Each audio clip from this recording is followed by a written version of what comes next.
Chapter 338. Su Qianxi's heart felt like it had been stabbed. Holding the chopsticks, she slightly tightened her hand, lowered her head, and picked up the bowl of rice. Grandpa heard Li Xiqing's answer and was furious. He directly threw the chopsticks on the table and said, "What do you mean forget? Are you so busy with work?" Li Xiqing did not speak, holding the chopsticks to pick up the food, eating slowly, his movements elegant and dignified. Grandpa was furious.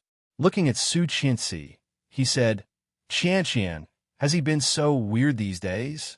Sarcastic. Li Xiqing paused. Su Qianxi put down the bowl and said no. Of course not. Grandpa had already seen through everything. Hey, he is busy with work, so it is normal for him to forget, Su Qianxi explained in a low voice. Reaching out her hand, she picked some food for herself and ate slowly as if she did not care. Li Xiqing did the same, eating slowly and looking as calm as usual. Grandpa could only watch anxiously. He glared angrily and stood up. "Grandpa, eat," Li Xiqing called, but his voice was calm and did not sound sincere. Su Qianxi put down the bowl and quickly greeted him, saying, "Grandpa, eat first. We can talk about this later, okay?" Grandpa heard it and glanced at Li Xiqing. Seeing that Li Xiqing did not mean to refuse, he snorted and turned around to sit down. He knew his grandson too well. As long as he did not refuse on the spot, there was still room for improvement. It seemed that this matter was not entirely Li Xiqing's fault. Grandpa picked up the chopsticks, ate a few mouthfuls, and soon said he was full. Su Qianxi helped Grandpa take a walk in the back garden. When they came back, it was already 10 minutes later. Li Xiqing was sitting on the sofa on the phone, listening to the content. It was business. Grandpa sat quietly on the side, and Su Qianxi was peeling an apple for him. However, when Grandpa finished the apple, Li Xiqing was still on the phone. Grandpa stared and threw the apple core over, looking like a warning. Li Xiqing did not dodge, but caught the apple core firmly and threw it into the trash can. He took a wet tissue and wiped his hands, but his tone did not change. After a minute or two, the phone was hung up. "Tonight, Qianqian, stay here with Grandpa." Grandpa sighed. Although he was talking to Su Qianxi, he was glancing at Li Xiqing. "I don't have many days left. I can die in peace if I can spend more time with my grandson." "Grandpa," Su Qianxi felt sad. "You will live for a long time." "Humph. If you continue like this, even if I can live for 100 years, I will be a few decades younger." She was speechless and looked at him. Li Xiqing met her eyes for less than a second before he looked away and said casually, "Then stay. I have something to do at the company. If there's nothing else, I'll be on my way." Captain Li was so angry that he picked up an apple in front of him and threw it at Li Xiqing, roaring, "You stay too." Li Xiqing dodged and said confidently, "I'm busy at the company." Chapter 339. This time, Li Xiqing caught the apple firmly and put it back without saying anything. Su Qianxi sat on the side and did not say a word. Qin Shuhua and Li Xiao went to the neighbor's house and saw this scene. Li Xiao's face darkened, and he said, "Xiqing, don't make your grandfather mad." Li Xiqing curled his lips and glanced at Su Qianxi, saying, "No one wants to see me. Why should I stay here?" As soon as he said that, the people present were not fools. They knew what was going on the moment they heard it. All of a sudden, Su Qianxi attracted everyone's attention. Condemnation, contempt, love, and ambiguity surrounded her. She felt her scalp tingling and said, "I did not." Captain Li stared at her, picked up another apple, and threw it at her, yelling, "What else do you have to say?" Li Xiqing was hit in the stomach by the apple and was speechless. Picking up the apple and putting it back on the coffee table, Li Xiqing stood up and said, "I'm going to take a shower." Seeing this, Qin Shuhua looked at Su Qianxi with a faint smile. Su Qianxi looked back at her, fearlessly staring into her eyes. "You're quite something to be able to push my son like this." Qin Shuhua said something ambiguous and walked away. "Li Xiao, I have something to tell you." "Okay." Li Xiao nodded and looked at Su Qianxi thoughtfully. He said, "Don't let the elders worry about you. You're not young anymore. Don't worry too much. Xiqing is good to you." Li Xiao did not have much feelings for Su Qianxi. Although she was beautiful, she was a typical girl from a humble family. At the beginning, because she was personally chosen by Captain Lee, he did not say anything. He did not expect that now. His son was in a tight spot. Although Li Xiqing did not say it, he cared a lot about his wife. At least, he had never seen Li Xiqing treat anyone like this since he was a child. The people of the Li clan were all stubborn. Su Qianxi looked down, nodded, and said, "I know, Dad." Without another word, Li Xiao followed Qin Shuhua into the study. "Don't listen to your father. If that kid bullies you, tell me. I'll back you up." Captain Li was not convinced. He patted his chest and said, "I'll always be your safe haven." She felt a lump in her throat, and her eyes were soon wet. Nodding, she sniffed and whispered, "Grandpa, why are you so nice to me? If I don't treat you well, should I treat Li Xiqing well? That guy's an ingrate, humph. I'm still counting on you to give me a chubby great-grandson." In addition, with Li Xiqing's temper, if he could marry a wife, he should be very grateful. Which ordinary person could stand him? It just so happened that he had met someone he liked, and that kid also liked. Of course, he had to make her stay and spread the seeds for the Li family. However, he did not say it out loud. Seeing Su Qianxi's touched look, he was very proud. Fortunately, his granddaughter-in-law was this little girl who was easy to coax and satisfy. If it was that girl from the Tang family. Thinking of Tang Minjing, Captain Li couldn't help feeling depressed. The smile on his face faded, but he quickly changed the topic with Su Qianxi. After chatting for a while, Captain Li felt tired and let her go back to her room. Su Qianxi stood at the door of the room. Thinking that she would be alone with him, she felt embarrassed. She did not know how to face him. Chapter 340. As soon as she entered the room, she smelled the faint smell of tobacco in the room. Walking in, a cold wind blew, and Su Qianxi shivered subconsciously. The window was wide open, and the white curtain was fluttering in the wind. It was already dark outside. The moon was bright, and the trees were swaying in the wind. Li Xiqing stood by the window, wearing the same straight suit. His elbow was leaning against the window, a cigarette between his long fingers. The smoke was blown in by the wind. The ash was already very long, shaking on the edge of the vent. Noticing that someone had come in, Li Xiqing did not intend to turn around. Slowly shaking the ash into the ashtray, his voice was low and calm. In the wind, he said, "Do you hate me a lot?"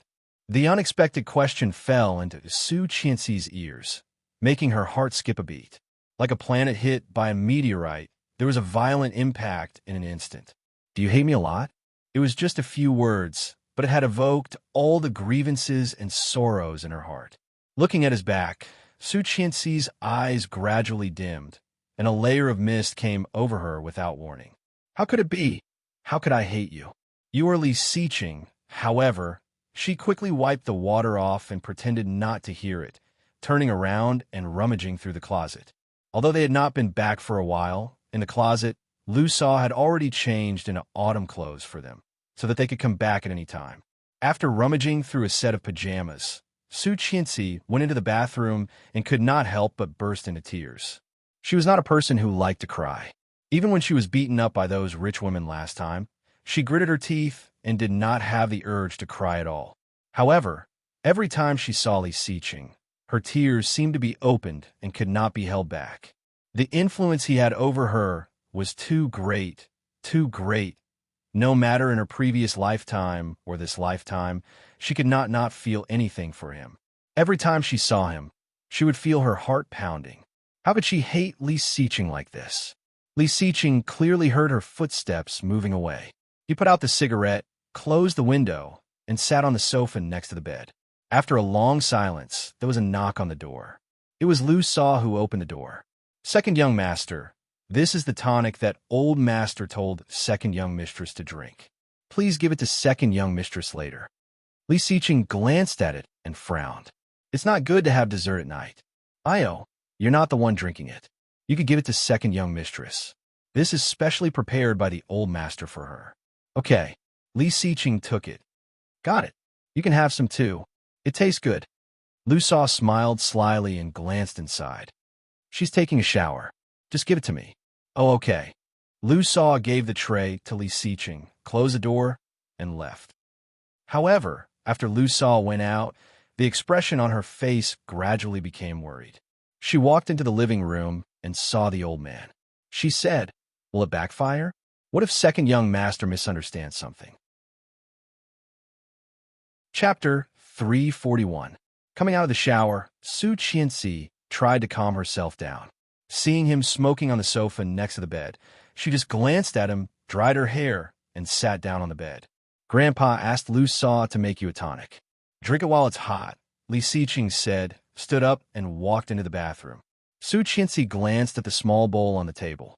It was bird's nest with red dates and rock sugar. She felt it with her hand and found it was just right. She tasted it. It was sweet, smooth, and delicious. She finished it in a few gulps, put the bowl back, and began to blow-dry her hair. Perhaps because the hairdryer was on, Su Qianxi felt a bit hot. Putting on her cotton shoes, she took the small bowl outside and opened the fridge to pour a glass of milk. After finishing it, she went back to the room. However, after returning to the room, Su Qianxi felt even hotter and a bit uncomfortable. Opening the window, the cold wind blew in, making Su Qianxi feel refreshed. Standing by the window for a while, Su Qianxi felt more and more confused. Leaning against the window, she felt a bit dizzy. The sound of water in the bathroom stopped, and the door quickly opened. Su Qianxi did not look back, but she seemed to see his body in front of her. Sexy, wheat-colored skin, well-defined muscle lines, and that pure white bath towel that was filled with explosive power. So shameful. Su Qianxi covered her face and found that it was shockingly hot. So hot. Su Qianxi tugged at her nightgown and said to herself, "This dress is too thick." Li Siqing seemed to have heard her words. He glanced at her and did not care. Taking a dry towel, he dried his hair. The wind was a bit strong, and the curtain was lifted. Feeling a bit cold, Li Siqing threw the towel down and said, "Close the window." But Su Qianxi did not seem to hear it, standing still. Li Siqing frowned, walked up slowly, pushed her away, and closed the window without looking at her. Seeing that he only had a bath towel on, Su Qianxi felt even more thirsty. Stepping back, she plunged into the bed and quickly covered her face with the quilt. Why? As soon as she saw him, she had an urge to ravage him. What the hell? Obviously, she wasn't that thirsty. She snuggled in the quilt, feeling even more uncomfortable. His skin was shockingly hot, and waves of heat assaulted him, but there wasn't a single drop of sweat on his body. It was as if he was suffering from a fever. She unconsciously moaned and wriggled.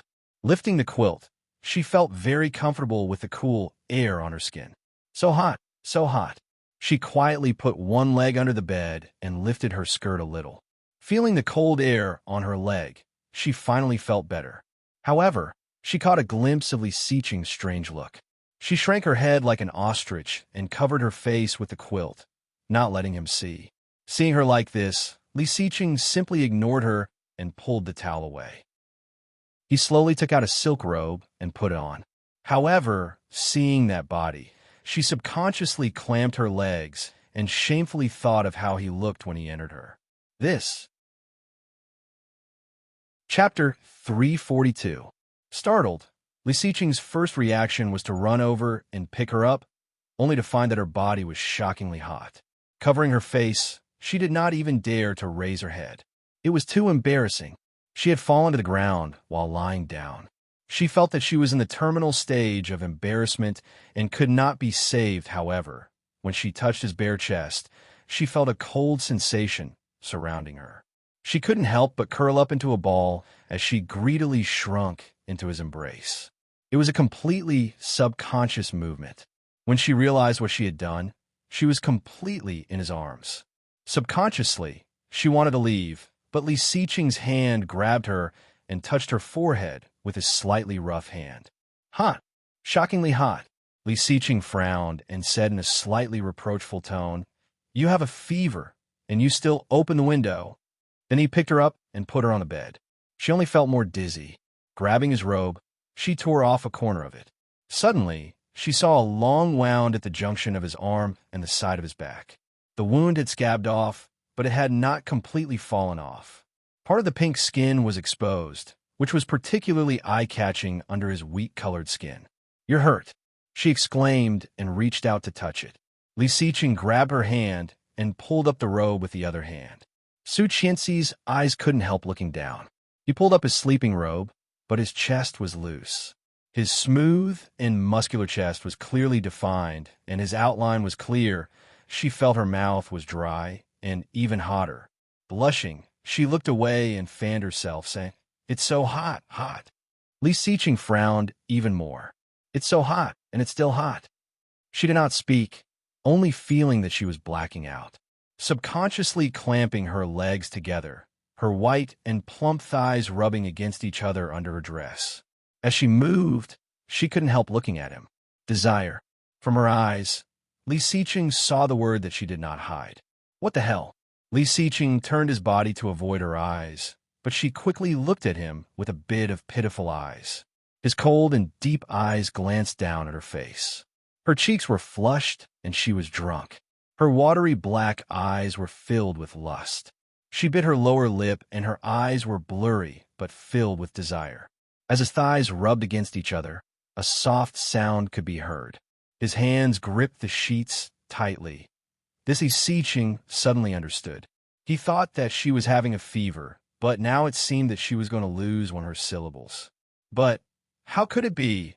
A white light flashed in his mind, and Li Xiqing suddenly realized that there was something wrong with that bowl of bird's nest. But Lu Sa said it was sent by Grandpa. Could it be? Li Xiqing was speechless and thought to himself, how disrespectful. Seeing that he was not moving, she got up and grabbed the corner of his robe. However, she seemed to realize that she should not do that, so she immediately let go of his robe. Burrowing into the sheets, she covered her head and curled up into a ball. Knowing that she was not having a fever, Li Xiqing was not in a hurry.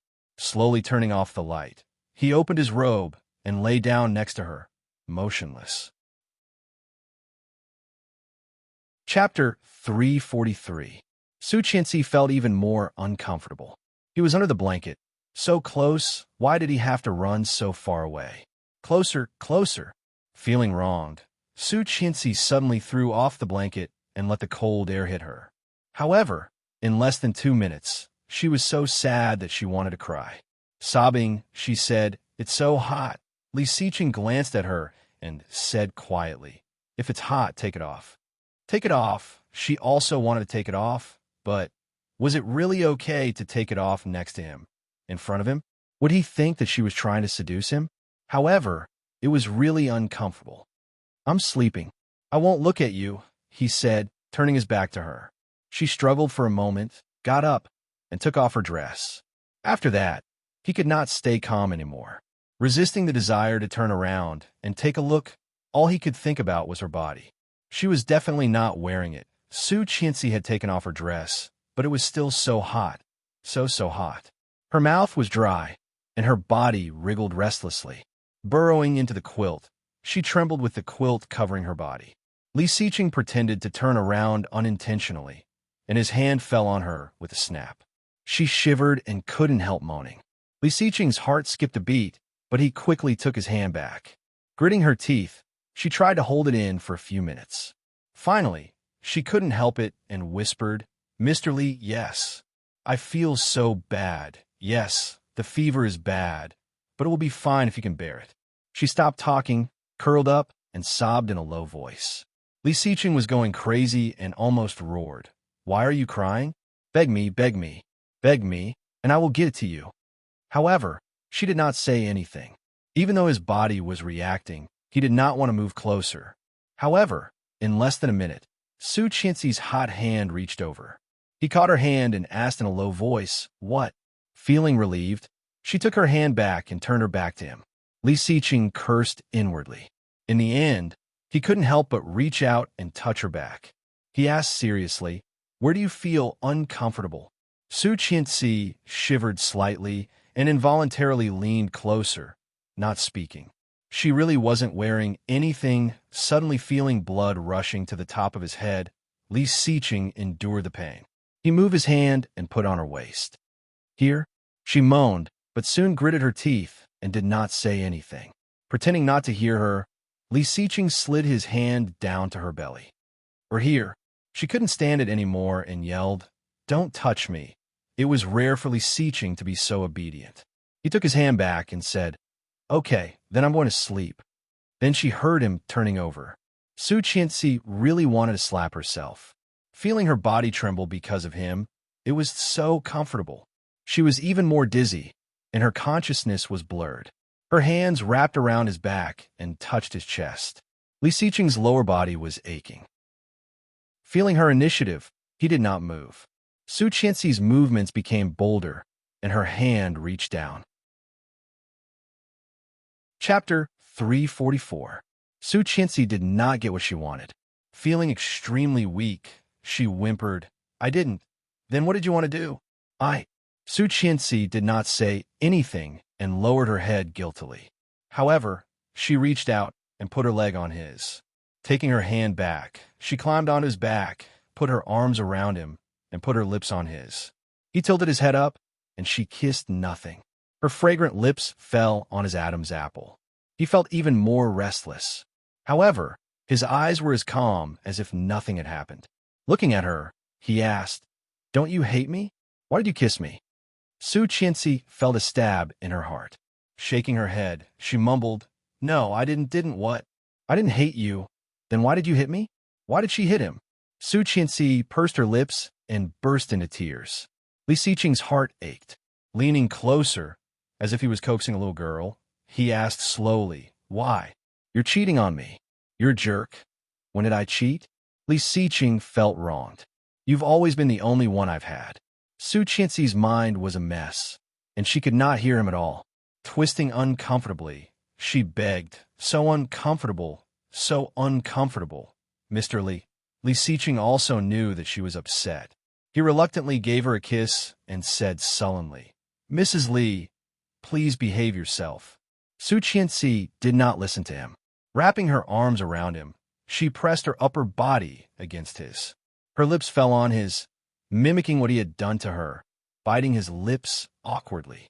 Li Siqing did not move, looking like he was at her mercy.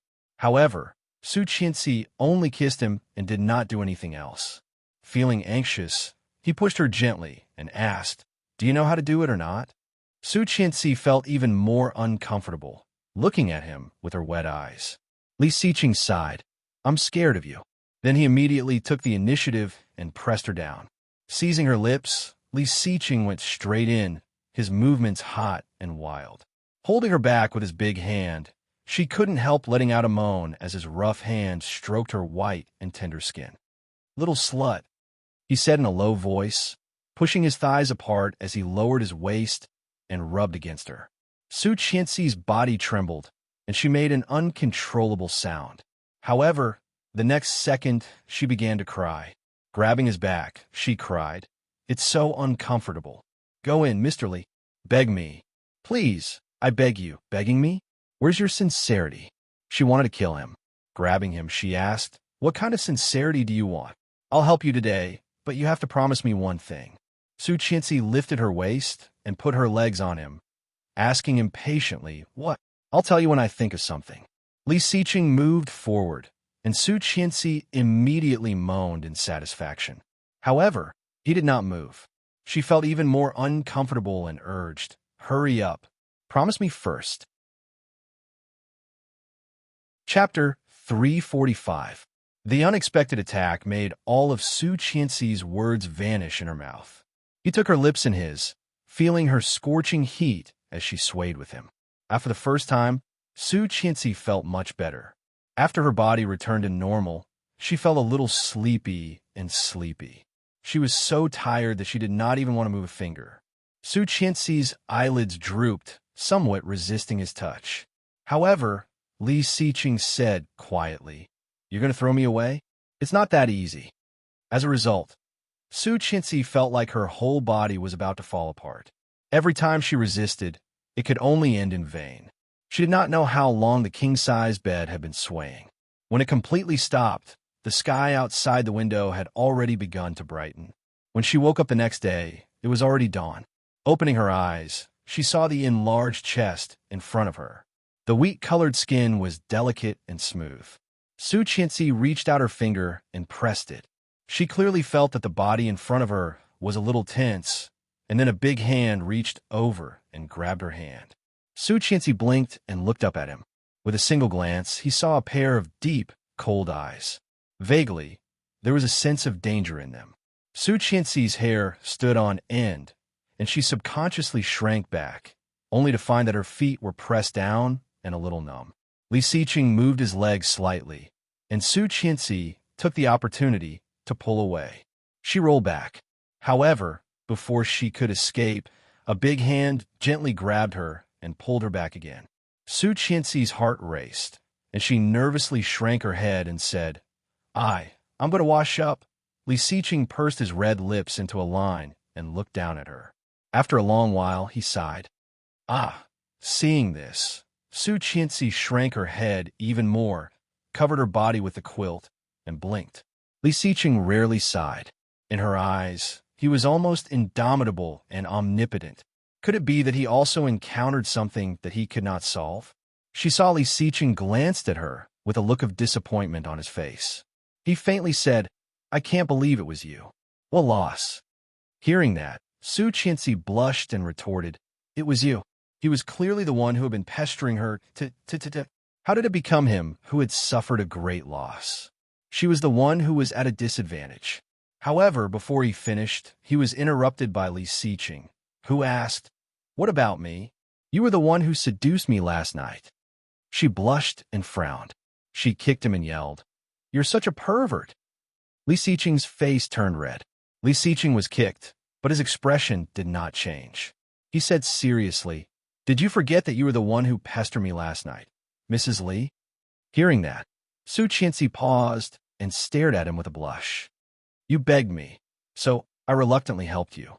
Feeling embarrassed, she kicked him again. "Shut up." Li Xiqing's big hand under the quilt grabbed her ankle and slowly said, "In order to show your sincerity, you also promised me a condition. Do you still remember?" "I don't remember." Su Qianxi was angry. "I forgot." Chapter 346. Su Qianxi paused and retorted, "I was not wearing pants in the first place." "Oh," he nodded. "That's true. You could have just taken off your dress." Su Qianxi was so embarrassed that she wanted to find a hole to hide in. Angrily, she turned around and went to pick up her nightdress. However, Li Xiqing pulled her back and whispered in her ear, "Have you really forgotten what happened last night?" Of course, she remembered. It was still fresh in her memory. But how was she supposed to say it? How was she supposed to admit it? Blushing, she struggled and yelled, "Move! Don't hug me." "This is called hugging," he said, leaning closer to her until he was half on top of her, his big hands moving from top to bottom. "This is called hugging," he whispered. As he spoke, his large hand moved to touch her chest. He grasped it with one hand and gave it a gentle pinch. Su Qianxi struggled and was a bit annoyed. "Are you done? If I say I'm not done, can I continue?" Li Xiqing moved closer and kissed her lips from behind. Su Qianxi looked away, and Li Xiqing's kiss fell behind her ear. So, he decided to suck on her earlobe. Su Qianxi's body shivered, and her whole body became soft. Li Xiqing moved with his wet lips, lifted his legs, and whispered in her ear, "Look, you're craving me. Go away." Su Qianxi was furious. "Mr. Li, I never realized you were so shameless." "Mrs. Li, it's not too late to realize it now." "Mr. Li, Mrs. Li," because of Li Xiqing's interference, it had become the most intimate form of address. The words Mrs. Li coming from his mouth made her heart beat faster than the word wife. However, this man was not destined to belong to her. Su Qianxi's heart ached. She looked away and said in a hoarse voice, "Are you this shameless in Tang Minjing's bed?" "Tang Minjing's bed?" Li Xiqing chewed on the words carefully. Each word was simple, but when put together, why did it sound so harsh? With tears in her eyes, she elbowed him and struggled to get out of bed. However, Li Xiqing held her firmly and moved closer to her. In a dangerous voice, he asked, "Do you think I have something to do with Tang Minjing?" Hearing that, Su Qianxi felt it was ironic and turned her head. Li Xiqing clearly saw that the pair of dark eyes were full of sarcasm, disdain, and strange contempt.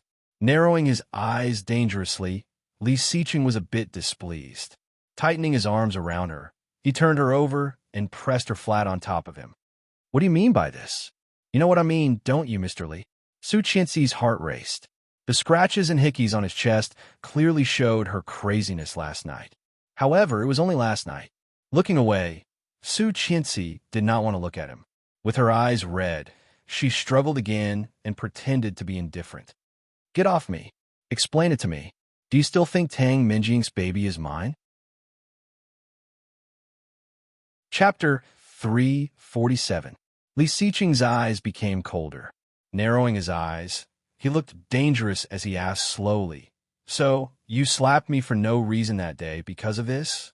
Su Qianxi looked away and did not speak. However, her breathing was a bit fast. Her eyes were slightly red, and there was a layer of moisture in her dark eyes. "Mrs. Li, you are doubting my character." His voice was a bit low, and his anger was obvious. Su Qianxi curled her lips coldly, but did not look at him. "I thought I made it very clear last time. I have nothing to do with her, not to mention sleeping with her. Even touching her would make me feel disgusted." "Enough." Su Qianxi interrupted him. "I do not want to hear this. Mr. Li, can you please leave?" Li Xiqing pursed his lips and did not move. His voice was still low and mellow, but with clear frustration. "Why don't you believe me?" Su Qianxi pursed her lips and looked up at him.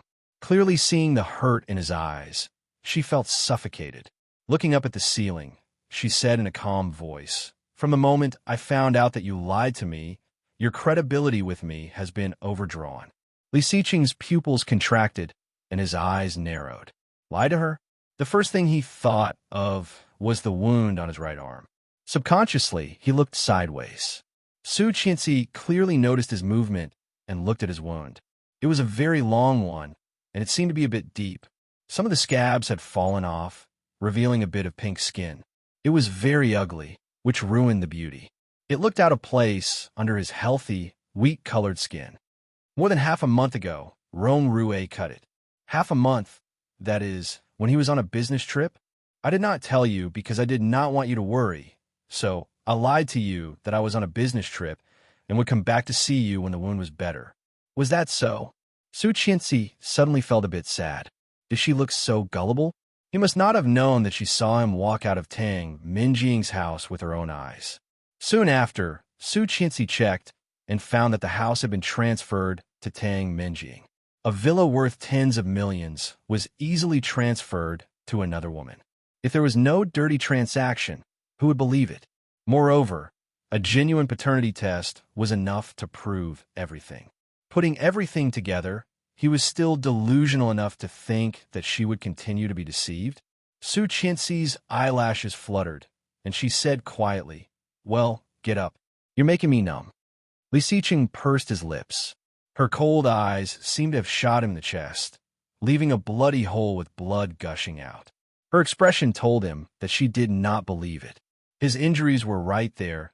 The severity was obvious, but why did she still not believe him? Was it really as she said? His credit rating had already been overdrawn?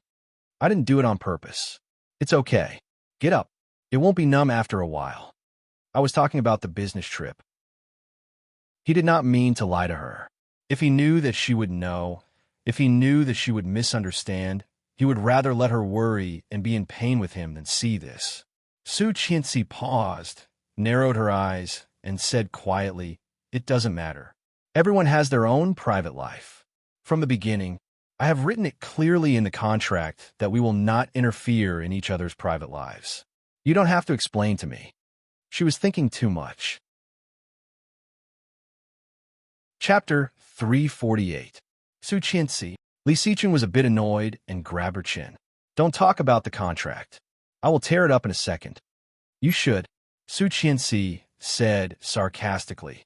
"The contract also says that we should keep our distance. Look at us now. We have already violated the contract. That things should not exist." Li Xiqing regretted signing the contract. Gazing at her, he said word by word, "Forget about the contract. Tear it up and start over." "You can tear it up. Anyway, what you have is just a copy. The original is with Sheng Shiming." He tightened his grip on her chin as if he was going to crush her. He said in a deep voice, "Then we will ask Shang Shiming for it. It's useless, Li Siqing." Su Qianxi looked at him and suddenly put her arms around his neck, pulling him close to her. She whispered, "Isn't that what you want? When the contract time is up, Tang Minjing's child will be born. At that time, it will be the same with or without me, right? Tang Minjing, Tang Minjing, Tang Minjing again." Su Qianxi raised her head, kissed his Adam's apple, and slightly opened her mouth. Li Siqing's body slightly stiffened. Holding her tighter, he breathed faster. Su Qianxi's soft hand slowly moved down, and her voice was seductive as she said slowly, "While we are still legally married, and Tang Minjing is pregnant, the most important thing is to have fun, isn't it?" All of Li Siqing's feelings instantly collapsed. Grabbing her hand, he gritted his teeth and said, "Don't mention that name. It makes me sick." She also made him sick. Especially sick. "Stop pretending. You obviously like it a lot." Su Qianxi slightly twisted her body and put her legs on his, saying sarcastically, "Or do you feel guilty for lying in another woman's bed while she gives birth to your child? Huh?" Li Siqing noticed her provocation and suddenly sneered. Su Qianxi felt a bit scared and paused. She subconsciously wanted to take her hand back, but he stopped her. He lowered his head and bit her collarbone. She gasped in pain and yelled, "It hurts." However, he did not intend to stop. Instead, he bit her even harder. "What are you doing?" She was almost in tears. "Are you a dog? Go away. To wake you up," Li Siqing said breathlessly, then got out of bed. Su Qianxi watched him open the closet naked and take out a stack of things from the bottom drawer of the closet. Soon, he stood up and threw her 2 red booklets. Marriage certificate. Opening one of the booklets, Li Siqing knelt down and grabbed her face, looking at the photo on the marriage certificate. Feeling the pain, Su Qianxi subconsciously wanted to dodge. However, Li Siqing's actions were extremely domineering. He put the marriage certificate in front of her and growled, "Look carefully. The person on it is you, Su Qianxi, not that Tang guy." Su Qianxi's face was hurting, and she was about to cry, but she gritted her teeth and did not make a sound. "Don't try to push me to another woman. I said she has nothing to do with me. Her due date is in March next year. Give me some more time, okay?" Chapter 349. Hearing that, Su Qianxi looked away and did not speak. Her eyes were full of tears, but they did not fall. He gazed at her deeply, let go of her, and said slowly, "Do you remember that you still owe me a favor last night?" "I remember it now." Su Qianxi finally looked over. "Cancel the divorce contract." Cancel, cancel. The 2 simple words were like an echo, echoing in Su Qianxi's mind. Canceling it at this time undoubtedly meant that he wanted to stop her from thinking about divorce. If it was canceled at this time, would they not get divorced? Would she be able to continue to be his wife? Li Siqing clearly saw the emotion in her eyes. Sure enough, she did not want a divorce, right? Scenes suddenly appeared in Li Siqing's mind, the way she looked when they just got married. Her love for him, her complicated feelings for him, and her fear of him were all clear. Now, what was going on? Her eyes were full of sarcasm and disdain, as well as hatred and disgust. When he found that her love was gone, he was at a loss of what to do. He still did not know what he had done wrong. However, he did not want to let go, did not want a divorce. Covering her face with his slightly rough hand, Li Siqing gently rubbed it with his thumb and whispered, "Cancel the divorce contract and let's start over, okay?" He was serious. Li Siqing's eyes did not contain any impurities. They were so dark and pure that it made her heart flutter. However, could she? No. Su Qianxi reached out and wiped her eyes. Her eyes flashed. She looked at him and sneered. "Do you really think I'm stupid?" The divorce contract was the only thing that she had the upper hand in at the moment. If he couldn't even take the initiative, then what awaited him would be the real torture. What if he wanted to coax her to cancel the divorce contract and then force her to divorce directly? She knew very well how despicable this man was. She did not want to believe him. Never again. Hearing that, Li Siqing slightly tightened his grip on her hand. He had never lowered himself to please a woman in this way. He He was as low as the bottom of the dust, but what he got in return was a sneer from her. His eyes were as dark as ink, and the anger of humiliation was burning fiercely. Su Qianxi, she gritted her teeth, squeezing every word out. Her heart trembling, she flinched, but she still stiffened her neck, looked at him, and sneered fearlessly. Are you angry? Li Xiqing's hand on her face started to pinch her cheeks, which made her frown in pain. I really want to strangle you, Li Xiqing said, word by word. Choke her to death. Out of sight, out of mind. However, he was reluctant to do so. Gritting her teeth, she looked at him stubbornly. He closed his eyes and pushed her away. Throwing the red booklet on the floor, he got out of bed and walked into the bathroom. The sound of running water came from the bathroom. She collapsed on the bed and let out a long sigh of relief. What she was most afraid of was how he looked when he lost his temper, no matter in her previous lifetime or this lifetime. Chapter 350. On her collarbone, there was a row of teeth marks. Feeling it with her fingers, Su Qianxi felt a bit of pain. He had bitten her so hard after the shower. She wrapped herself in a towel and put on a thin turtleneck sweater. It was rare for her to put on a pair of pants and tie her hair into a ponytail. When she walked out of the door, it was already past 11 a.m. She saw Li Xiqing walking out of Grandpa's room. Seeing Su Qianxi's new outfit, Li Xiqing's eyes froze for a second and quickly looked away, walking toward the door. Su Qianxi stopped in the same place, watching him pass by her, and her mood was surprisingly peaceful. When Li Xiqing walked out of the living room, his phone rang. Su Qianxi keenly noticed that he seemed to have changed his phone. This was not the model he had used before. He answered the call and walked out.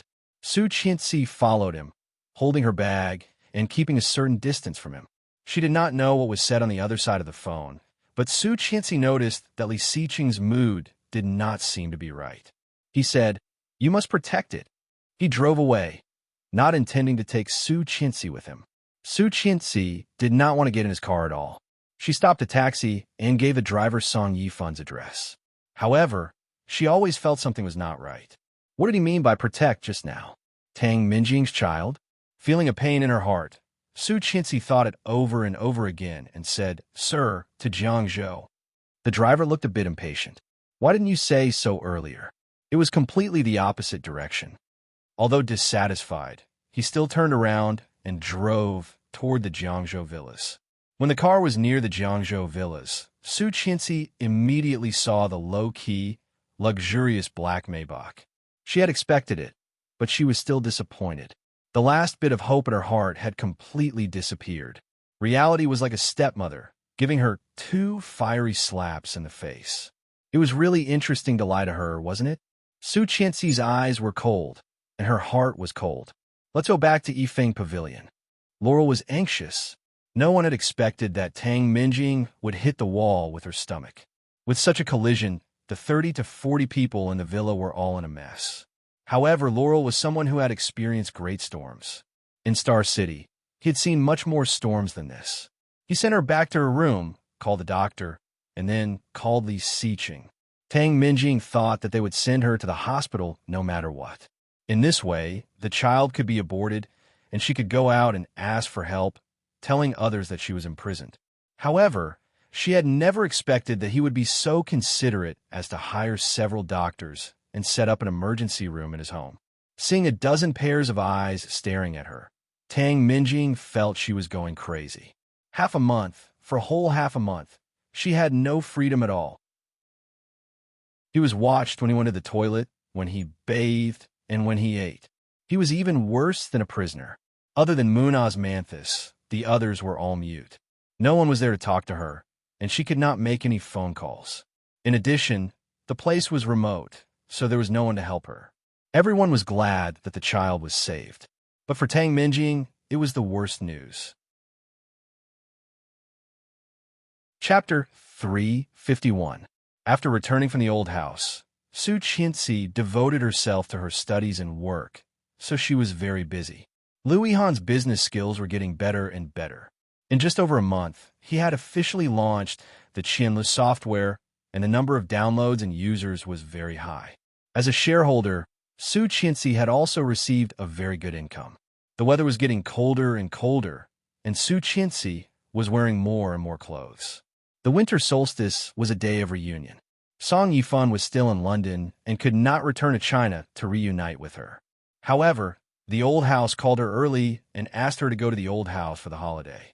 It was raining heavily, and the winter solstice was destined to be wet.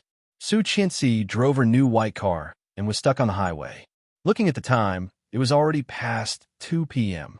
She did not know what was going on in front of her, but the traffic was still. The sound of horns kept ringing, annoying her. Her phone rang, and it was from the old house. Su Qianxi picked up the phone and said, "Hello, madam, are you here yet?" "Not yet. Today is the winter solstice, and the traffic is stuck." Su Qianxi glanced out of the window. It was still raining heavily. "Oh, are you with the second young master?" The old man said he wanted to eat the meat that the second young master bought before. "What meat?" "I don't know. The old man can't tell. Anyway, it's delicious. The second young master knows. You can call him and ask." "Let her call." Su Qianxi pursed her lips and said, "Lu Saw, please call him. It's not convenient for me right now." "Oh, I've tried, but I don't know what's going on. I can't get through to him. I'm very busy now. Grandpa is playing with Mr. Air and the others. I have to follow him to finish up." Someone seemed to be calling Lu Saw. Lu Saw responded loudly, "Oh, I'll be right there." Then she said to Su Qianxi again, "Thank you. If you can't get through, let me call the second young master after I'm done. I'm just afraid that the old man might be anxious." "Okay," Su Qianxi agreed. "Go ahead. I'll call him." "Okay, thanks. Remember to come back early. Mr. Air's family is here too." "Okay." She hung up the phone, and the road was still blocked. Looking through the address book, she found that the number was nowhere to be found. She had to click on the keyboard and press the number. Her movements were so smooth that there was no pause. After dialing it out, she suddenly realized that she had finished dialing it. She had remembered this number for 2 lifetimes. The line was busy. I really couldn't get through. The car in front finally moved slowly. Su Qianxi started the car and called Chengyu. Chengyu quickly answered the phone, and Su Qianxi learned that Chengyu had returned to her hometown for the holiday. "It's only 3 o'clock now. He must still be in the company. Why don't you go to the company to look for him?" "Oh, thank you. If boss sees you go to him, he'll definitely be very happy." Su Qianxi curled her lips and said self-deprecatingly, "Really? Of course. You don't know, but boss has been in a terrible mood recently. He's been working overtime every day. Everyone in the company is so scared that they don't dare to make a sound. They're afraid that they'll offend him if they say anything wrong. Even I have to apply for annual leave to go home." From the looks of it, it was indeed very bad. Was it because of her? If he saw her, would he feel even worse? Wan Lily, everyone who is scolding her, please put yourself in her shoes. Your husband is pregnant with someone else, and the blood test is also there. The evidence is conclusive. Several times when you decided to believe him, you found that he was lying to you. Twice when you saw him with a mistress, you would happily say, "Oh, I believe you, I love you." Would it? To be honest, only Su Qianxi would do that. If I had a bad temper, I would definitely find someone to beat at my husband and the mistress, and then sue him until he left the family with nothing. You have the God's perspective, of course. You know everything, but Qianqian doesn't. So, how can you say that she is pretentious? How can you say that she doesn't believe Mr. Li? Mr. Li's EQ is low, and Su Qianxi feels inferior. All of you can see that. My character has been set from the beginning, and I will not change it. Chapter 352.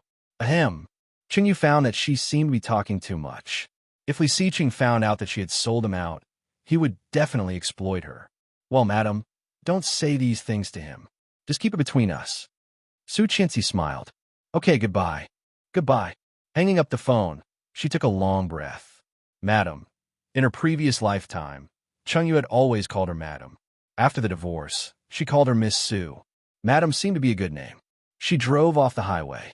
Coincidentally, the road she was on was very close to Li Xiqing's company. Following her memory, she drove to Li Xiqing's company. In less than 2 minutes, she saw the building with a unique shape. The Lee Group was also one of the landmarks in Kingstown. Su Qianxi stopped the car and walked in. The receptionist recognized her at a glance and said, "Madam." Although it was the first time that Su Qianxi had come to Li Xiqing's company, her name and appearance could be recognized by everyone in Kingstown. Su Qianxi smiled and asked, "I am looking for Li Xiqing. The president is in the conference room on the top floor. You can go directly to the special elevator here." "Thank you." Su Qianxi went directly to the top floor and was very familiar with the layout. In her previous lifetime, she had been here many times. Walking in easily, the people in the secretary's office were slightly surprised to see her. However, they all knew who she was. They hurriedly took her to Li Xiqing's office and gave her the best coffee. "Boss is in a meeting. Do you want me to go inform him?" A secretary said. "There's no need. I'll wait here for a while. You go ahead with your work." "Thank you." "You are welcome. I will go first." "Thank you." The secretary looked at her and was so excited that her face was flushed. Before the door was completely closed, the secretary screamed, "She is so beautiful." Su Qianxi curled her lips and took a sip of the coffee. She felt inexplicably nervous. When he came over later and saw her, would he be surprised? Would he be surprised? What should she say? "Long time no see." "Hello." It seemed a bit strange. Her heart racing. She suddenly regretted listening to Chung Yu and coming here to find him. Would he think that she was here to express her goodwill to him? So she purposely came to see him? However, she only came to his company because she couldn't get through to her grandfather's phone. If he misunderstood, it would be very awkward, right? Was it too late to leave now? She was a bit hesitant. After some consideration, she stood up and walked to the door of the office. However, as soon as she walked in, the door was suddenly opened. She was caught off guard and hit by the doorknob. "Ah!" Su Qianxi screamed and squatted down, covering where she was hit. There was obvious astonishment in Li Xiqing's eyes. Looking at the petite figure squatting and groaning on the ground, he thought he was hallucinating. However, when she looked up at him, his heart was hit hard. It really was her. Su Qianxi clearly felt Li Xiqing's cold gaze on her. Blushing, she covered her lower abdomen and did not dare to get up. Pain, pain, pain. Of all places to hit, she hit the bone there. A disease called embarrassment instantly broke out, and no medicine could cure it. Seeing her painful face, Li Xiqing resisted the urge to check where she was hurting and whispered, "What's wrong?" Chapter 353. Li Xiqing's cold face suddenly cracked. "You do." Su Qianxi's face became even redder. She stood up and said in pain, "Why didn't you knock before coming in? It hurts." This action was a bit obscene, and Li Xiqing couldn't help but look at it. He said calmly, "This is my office." Su Qianxi was suddenly speechless. Feeling his gaze, she immediately turned around and rubbed her wound with her coat. Li Xiqing was speechless and said in a low voice, "Mind your image." Then he closed the door and walked to the desk. "What are you doing here?" "Looking for you," Su Qianxi said matter-of-factly. "Grandpa said he wanted to eat the meat you bought for him last time, but he couldn't get through. Lu Sa asked me to find you and take it back." Su Qianxi said matter-of-factly, but she soon realized something was wrong. Li Xiqing glanced at the phone on the desk. There were more than 30 missed calls. Picking up the phone, he found that most of them were business calls. Only 3 of them were from the old house and her. Picking up the phone, Li Xiqing said quietly, "Got it." "Okay." His attitude made Su Qianxi feel a bit disappointed. She stood up and felt that it was not very painful anymore. Picking up her bag on the sofa, she said, "Then I'll go." "Sit down." Li Xiqing did not look up. "Let's go together later." "No, I have my own car." However, Li Xiqing had already walked over and pressed her down again. Su Qianxi wanted to say something, but she saw him make a gesture to keep quiet. Then, he said in fluent English, "So busy." After the meeting, he had to return calls. Su Qianxi wanted to get up but was held down by his hand. Her heart fluttered. Did he want to make her stay? With this idea, Su Qianxi felt a bit restless. Sitting on the sofa, she pretended to be calm. When he finished the call, it was already more than 10 minutes later. Su Qianxi looked at him and asked, "Why don't you let me go?" Looking at her with his deep eyes, Li Siqing's expression was a bit cold. It's a holiday. Let Grandpa be happy. Su Qianxi felt her heart was soaked with vinegar, feeling a bit disappointed. Oh, so that was it. Indeed, Grandpa was already so old, and he couldn't bear to see his children and grandchildren quarrel. Grandpa knew that she had been in a cold war with him for more than a month. Suddenly, an inexplicable possibility popped up in his mind. Did Grandpa do it on purpose today? Li Siqing glanced at her and picked up her bag. Let's go. He was already out of the door, and she followed him. Clearly aware of the envious eyes of the secretaries, she gradually slowed down. Wouldn't he be unhappy? In his previous life, he hated it the most when she walked around him ostentatiously. Given their current situation, were they thinking of that? She had slowed down a lot, watching him walk fast, deliberately keeping a distance from him. Li Siqing pressed the elevator button and found that she was not behind him. When he turned around, he saw the hesitation in her eyes. He arched an eyebrow, and his eyes darkened. He said unhappily, "Do you want me to go over and hug you?" The secretaries jeered, and Su Qianxi's face instantly blushed. She trotted quickly in her high heels and followed him into the elevator. At the moment when the elevator door closed, Su Qianxi heard a voice. "This is so happy." Chapter 354. At the moment when the elevator door closed, Su Qianxi heard a voice. "This is so happy." The elevator door closed, cutting off all the sound. Su Qianxi sighed. It turned out that in their eyes, she was also happy. However, why could she not feel it herself? Instead, she was full of sadness. "Where is your car?" The sudden voice made Su Qianxi a bit dazed, but she quickly reacted and replied, "At the door." Li Siqing heard that and pressed the first floor button. Silence. The elevator was so quiet. The only thing he could hear was the sound of the elevator descending. Ding.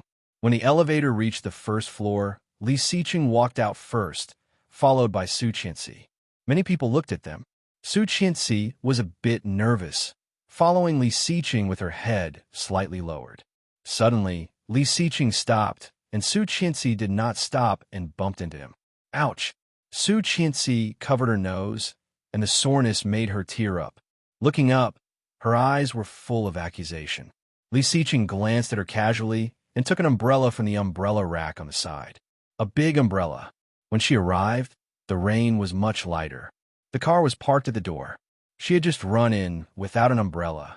But now, the rain had resumed, and the road was flooded with water. People were in a hurry.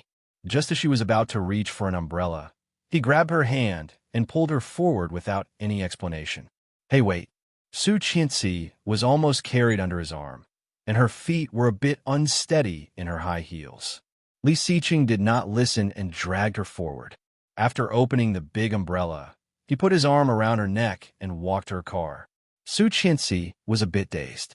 How did he know that this car was hers? He should have never seen it. They had not seen each other for so long.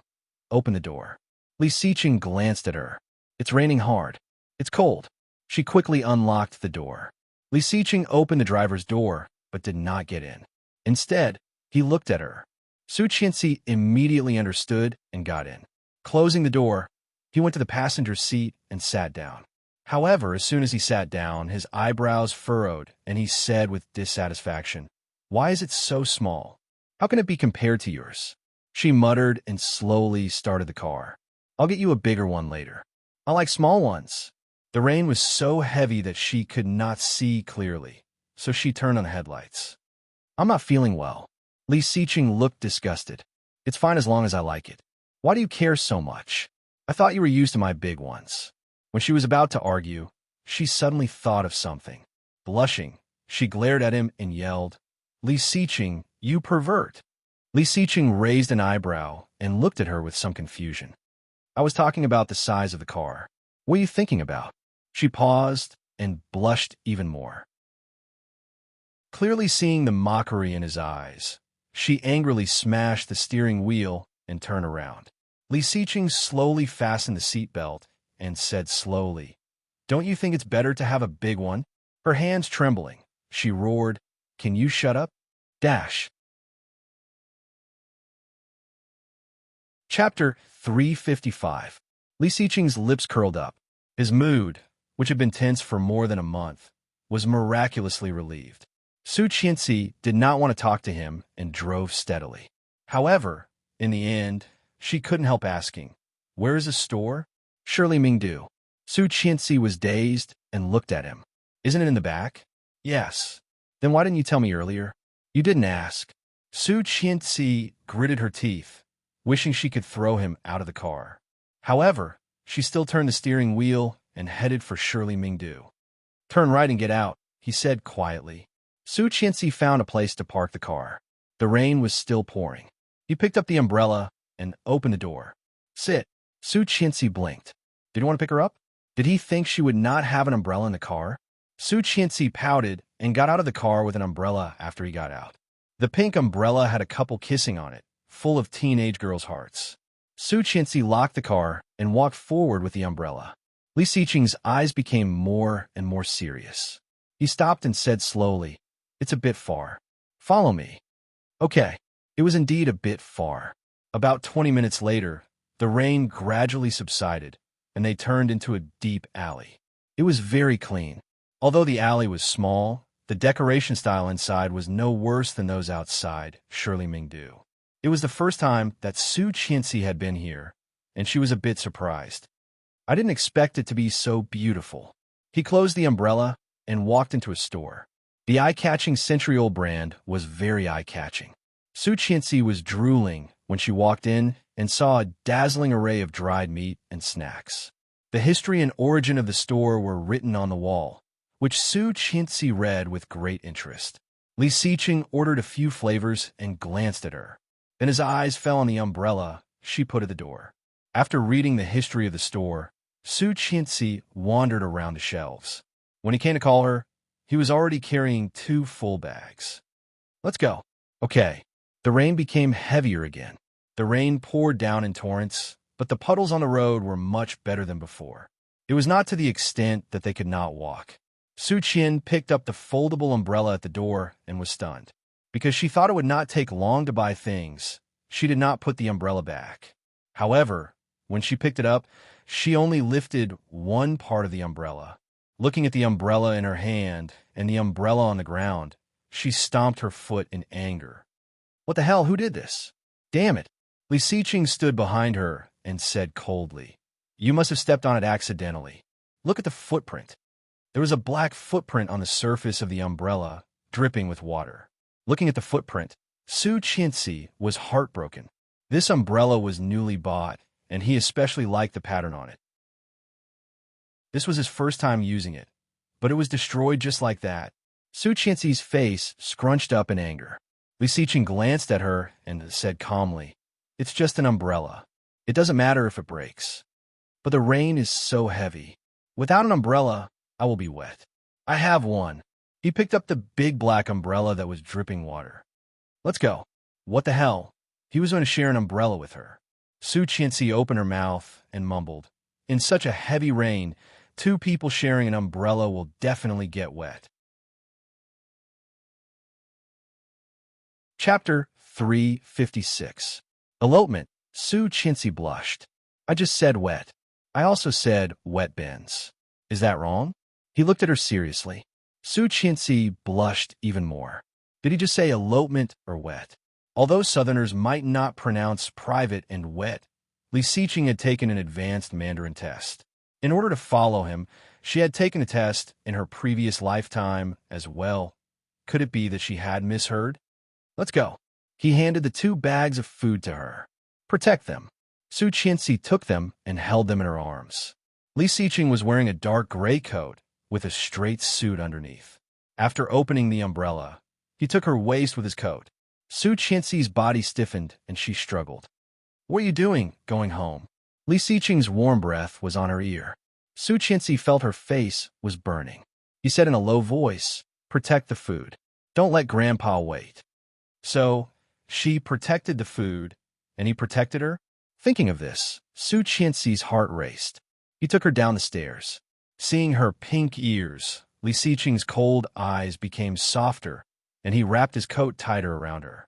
On the way, no one spoke. Su Qianxi felt warm all over.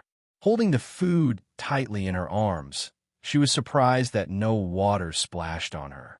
When they returned to the car, Su Qianxi found that Li Xiqing's back was soaked. Seeing him take off his coat, Su Qianxi moved her lips but did not say anything. Glancing at her well-protected body and the food, she felt warm. They did not speak on the way. When they arrived at the old house, it was almost 6 p.m. Li Xiqing went to the room to change, and Su Qianxi gave the newly bought jerky to Grandpa. Captain Li was very happy, looking at her with a satisfied smile. Su Qianxi felt a bit embarrassed and went to the kitchen to help Lu Sa make glutinous rice balls. Lu Sa wrapped the dough with stuffing, sesame, peanuts, quicksand. Su Qianxi was responsible for throwing the glutinous rice balls into the pot and scooping them out after they were cooked.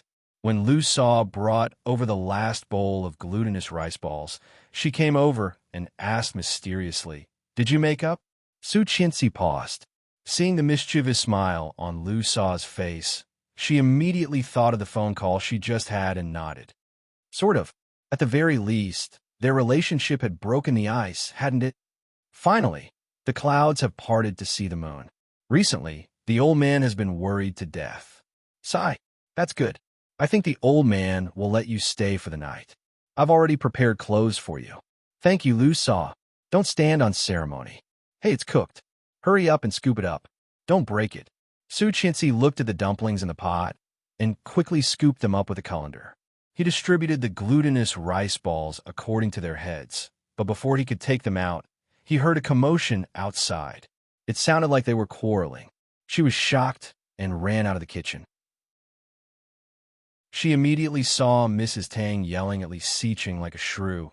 "Li Xiqing, you bastard, give my daughter back. Where did you hide her?" Mrs. Tang looked a bit agitated. With red eyes, she looked at Li Xiqing as if he was her enemy. Li Xiqing sat on the sofa with his legs crossed, looking cold and noble. He looked at her and said, "Mrs. Tang, what do you mean? Wan Lily, here comes the troublemaker. How do you want Tang Minjing to die? P.S. Today, I learned that browsers also have reading channels. I heard that there are a lot of readers on the browser. Don't move." Chapter 357. What a cunning guy. She should have known that, given the boy's character, even if he really liked Tang Minjing, he would never compromise under their threat. At the time, she did not think much about it. Later, she found that Tang Minjing had not been home for more than 2 months and could not get through to her. Although she had texted and chatted with her, Tang Minjing had not even sent a voice message. Other than telling them that Li Xiqing had given her a villa, she had not heard from her again. Mrs. Tang suddenly realized that Li Xiqing was fooling them. He was so anxious that he immediately rushed over in a hurry. Seeing Li Xiqing's calm look, Mrs. Tang trembled with anger and yelled, "Stop pretending. Where did you hide her?" Her voice was sharp and hysterical. "You'd better give my daughter back, or I will sue you." "Sue me?"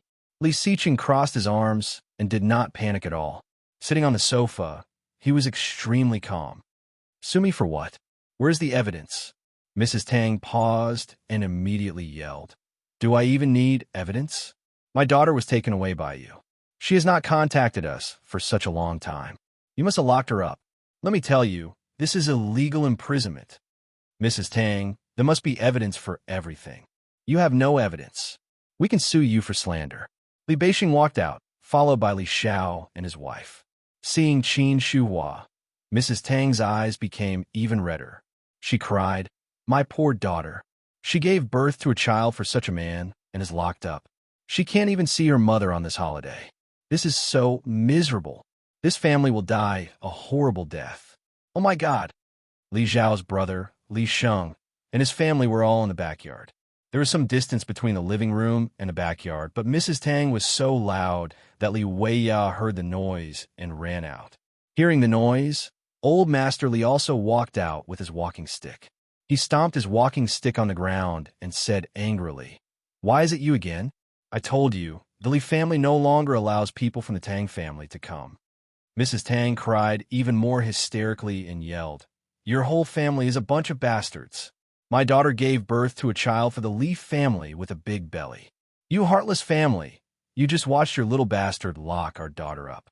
There's no justice and no law." Her voice was very noisy. Li Beixing's lips twitched. He went forward and lifted Mrs. Tang up, saying, "Mrs. Tang, don't cry at a funeral on a holiday. What does it have to do with us that your daughter went missing?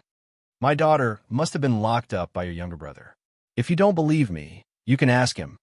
He struggled violently and even bumped into Li Beixing. Li Beixing shrugged helplessly and looked at his younger brother. Li Xiqing remained calm and said, "I didn't. Please go back, Mrs. Tang." If Mrs. Tang did not know what kind of person Li Xiqing was, she might have been fooled by him. But she had always known that this kid was the most cunning and sinister. "I don't believe it. I don't believe it. Missing persons can be reported within 24 hours. Do you need help?" A young female voice came. She was tall and slim, looking delicate. Chapter 358. My man. Those 3 words made Li Xiqing, who had been calm for a long time, feel a strong emotion in his eyes. Turning his head, he saw Su Qianxi's gentle profile. She was smiling, her eyes full of sarcasm. Just like that day in bed, Li Xiqing's eyes darkened. He reached out and held her soft hand, feeling a bit cold. Su Qianxi glanced at him and then turned back to Mrs. Tang. She said in a calm voice, "Miss Tang is an adult. She has her own life and thoughts." Mrs. Tang was watching her daughter like this, and she lost her. "How can you accuse my husband of locking her up?" Yes, her man, her husband. That was quite a smooth word. Li Xiqing tightened his grip on her hand, and his eyes lit up. "Little bitch, you're not a good person either. If it were not for you, Tang Minjing would not have ended up like this." Mrs. Tang cursed. "You're trespassing. If you don't leave, I will call the police." Su Qianxi took out her phone and waved it at her. "Go ahead, call the police." Su Qianxi's eyes became even colder. She dialed the 3 numbers. "Hello, this is Li's house, number 88 in XX District. My last name is Su, and there is someone enough." Mrs. Tang roared. "You really dare to call the police? Wait and see." You heard it. Not only did she trespass, she slandered me and my husband and threatened me. Trembling with anger, Mrs. Tang was about to grab the phone from her. However, Li Beixing was right next to her. How could she be so arrogant? Li Beixing grabbed Mrs. Tang and dragged her out. "I'm sorry, Annie Tang. Our family is going to celebrate the new year. You can call the police to find your daughter later." Mrs. Tang struggled and yelled, but she could not get rid of Li Beixing's strength. After throwing her out, Li Beixing closed the door and locked it.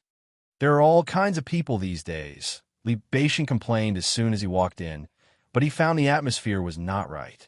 He was holding Su Qianxi's hand, but she did not look very happy. Li Beixing walked in and teased, "I didn't expect this, sister-in-law. How domineering." He called the police just like that. "But will the police really come later?" "I won't." Su Qianxi's smile was a bit forced. She wanted to get rid of his hand, but he did not move. "Time to eat. I have something to say to you. Let's talk after dinner." "I can't wait." Li Xiqing stood up and pulled her toward the room. Su Qianxi exclaimed and stumbled to keep up with him. Feeling the ambiguous looks from the elders and cousins around her, her heart was pounding, and she shrank her head. He dragged her into the room and closed the door behind him. "What do you want to say?" Before she finished, her words were drowned in her mouth. Her eyes widened. She subconsciously struggled. However, he put her hand down and deepened a kiss. She could clearly feel his joy and excitement. His initial struggle gradually softened. Beside his ears, she could hear his slightly hurried breathing. Chapter 359. Just when Su Qianxi thought she was about to suffocate, he let her go. Su Qianxi collapsed in his arms, panting. "Do you know, I'm so happy." His deep voice and warm breath were all gently teasing the limp body. Su Qianxi felt a bit weak.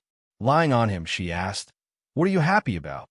Li Xiqing did not speak again, but his dark eyes were full of excitement, shining brightly. Su Qianxi blushed under his naked gaze. She looked away and asked the question she wanted to ask. Isn't Tang Minjing in your house in Jiangzhou? Li Xiqing's eyes flashed, and he asked, How do you know? I saw. You went to see her. Went to see Tang Minjing? That was more than a month ago. Li Xiqing narrowed his eyes. All the things that he had been unable to figure out suddenly connected, and he suddenly felt enlightened. So, you sentenced me to death because of this? An oppressive aura was instantly emitted from his body, and it was cold and penetrating. Su Qianxi shrank her neck and felt guilty. She whispered, So, you quarreled with me and hit me because you saw me visiting Tang Minjing. Because of this, you think Tang Minjing's child is really mine, right? Yes, he guessed right. However, why did Su Qianxi feel so guilty when he said it all out? He was clearly in the wrong first, so why should she feel guilty? He made it sound like it was her fault. Su Qianxi raised her head, looked at him, and said, Isn't it? He gazed at her deeply, suddenly lowered his head and bit her neck. She frowned in pain and struggled with her hands, yelling, Li Xiqing, let go. Hearing that, he did ease up a bit, sucking her neck. The tip of his tongue gently swirled on the tender flesh, and she shivered. Her whole body was limp, and she collapsed. Li Xiqing lifted her up with his thigh and made her face him. He whispered, Why are you thinking about it? I've said it many times, it wasn't me. I did lock Tang Minjing up. The villa in Jiangzhou has been transferred to her name to cover Tang Zhenghao's site. Otherwise, why do you think they only found out now that Tang Minjing is missing? As he spoke, he had already moved away from her neck and whispered to her face. Su Qianxi was tickled by his hot breath, and her breathing became more rapid. I locked her up because I wanted her to give birth to the child to prove my innocence. Amniocentesis requires absolute calmness and obedience of the pregnant woman. Tang Minjing reacted violently when she heard that and refused to take the amniotic fluid again. I cannot prove my innocence without a DNA test. That DNA test was forged by Rong Rue. He admitted it himself, but he didn't want to help me recover the original information. This is the only way. Only when Tang Minjing's child is born and my innocence is proven can I convince the elders and you. When the time comes, I'll take you to Ireland, okay?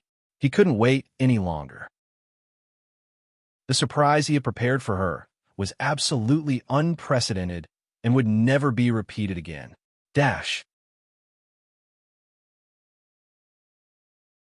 Chapter 360. Su Qianxi felt weak all over, her body trembling. Li Xiqing chuckled and kissed her earlobe.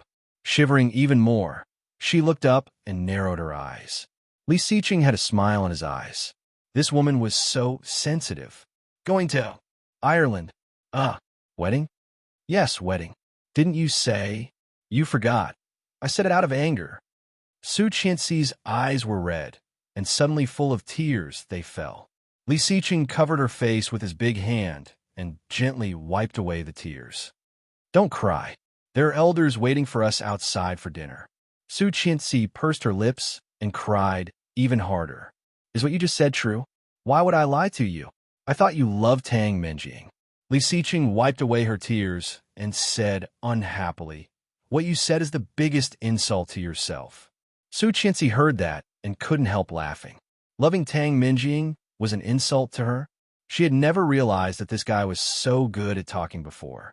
Seeing her smile, Li Xiqing gently warned her after wiping away her tears, Don't cry. Grandpa will scold me if he sees this. He looked at her pitifully. Su Qianxi's smile widened, and she reached out to push him.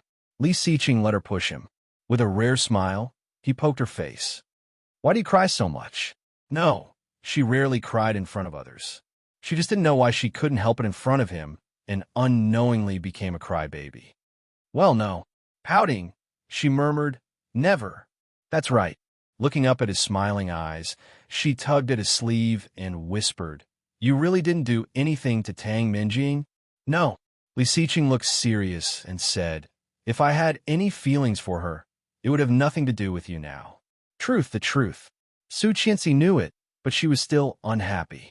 Pushing him away, she opened the door and was about to go out. He put an arm around her neck and whispered, So, don't doubt me in the future. Your man is hurt. His low voice, with a bit of grievance and charm, made Su Qianxi's heart flutter. Your man. These 3 words sounded really good. Blushing, she tilted her head and whispered, "Are you flirting, Mr. Li? If Mrs. Li thinks so, then so be it." Their faces were so close that the tips of their noses were less than a centimeter apart. Looking at him, she suddenly bit his lips and said seriously, "In the future, don't lie to me." "Yes, I'm not lying. If I find out that you're lying to me, it'll be useless even if you act coquettishly. You lied to me once, I lied to you once. We're even now." Su Qianxi was dazed and thought of the time when Lu Yihan was discharged from the hospital. "I was afraid that you would be angry." Hearing that, Li Xiqing mimicked her tone and whispered, "I was afraid that you would worry." Su Qianxi was speechless. She pouted and took his hand away. "Let's go. The elders are waiting for us." "Okay." Li Xiqing held her hand and opened the door. They walked out side by side. As soon as they walked out, everyone in the living room looked at them. "Hey, why is my cousin's mouth swollen?" A child's voice rang, and everyone laughed. Chapter 361. Gratified, satisfied, shocked, and flirtatious. All kinds of gazes converged. The deer couldn't help blushing and gave him a glare. "Aye, this little deer is too naughty," Li Beixing teased. "Hurry up and bring your little deer over to eat." Li Sheng's youngest son, Li Weiya's 5-year-old brother, heard that and looked left and right, asking, "How come I don't see it? Where's the deer?" The whole family couldn't help laughing. Li Xiqing walked up, rubbed his little head, and said with a straight face, "That's mine. Don't even think about it." The little guy pouted and looked disgusted. "Stingy second brother, I just want to see it. It's not like I can eat it." "Humph, if you don't want to see it, then don't let me see it. I don't want to see it anyway." The whole family burst into laughter, and Su Qianxi blushed the most.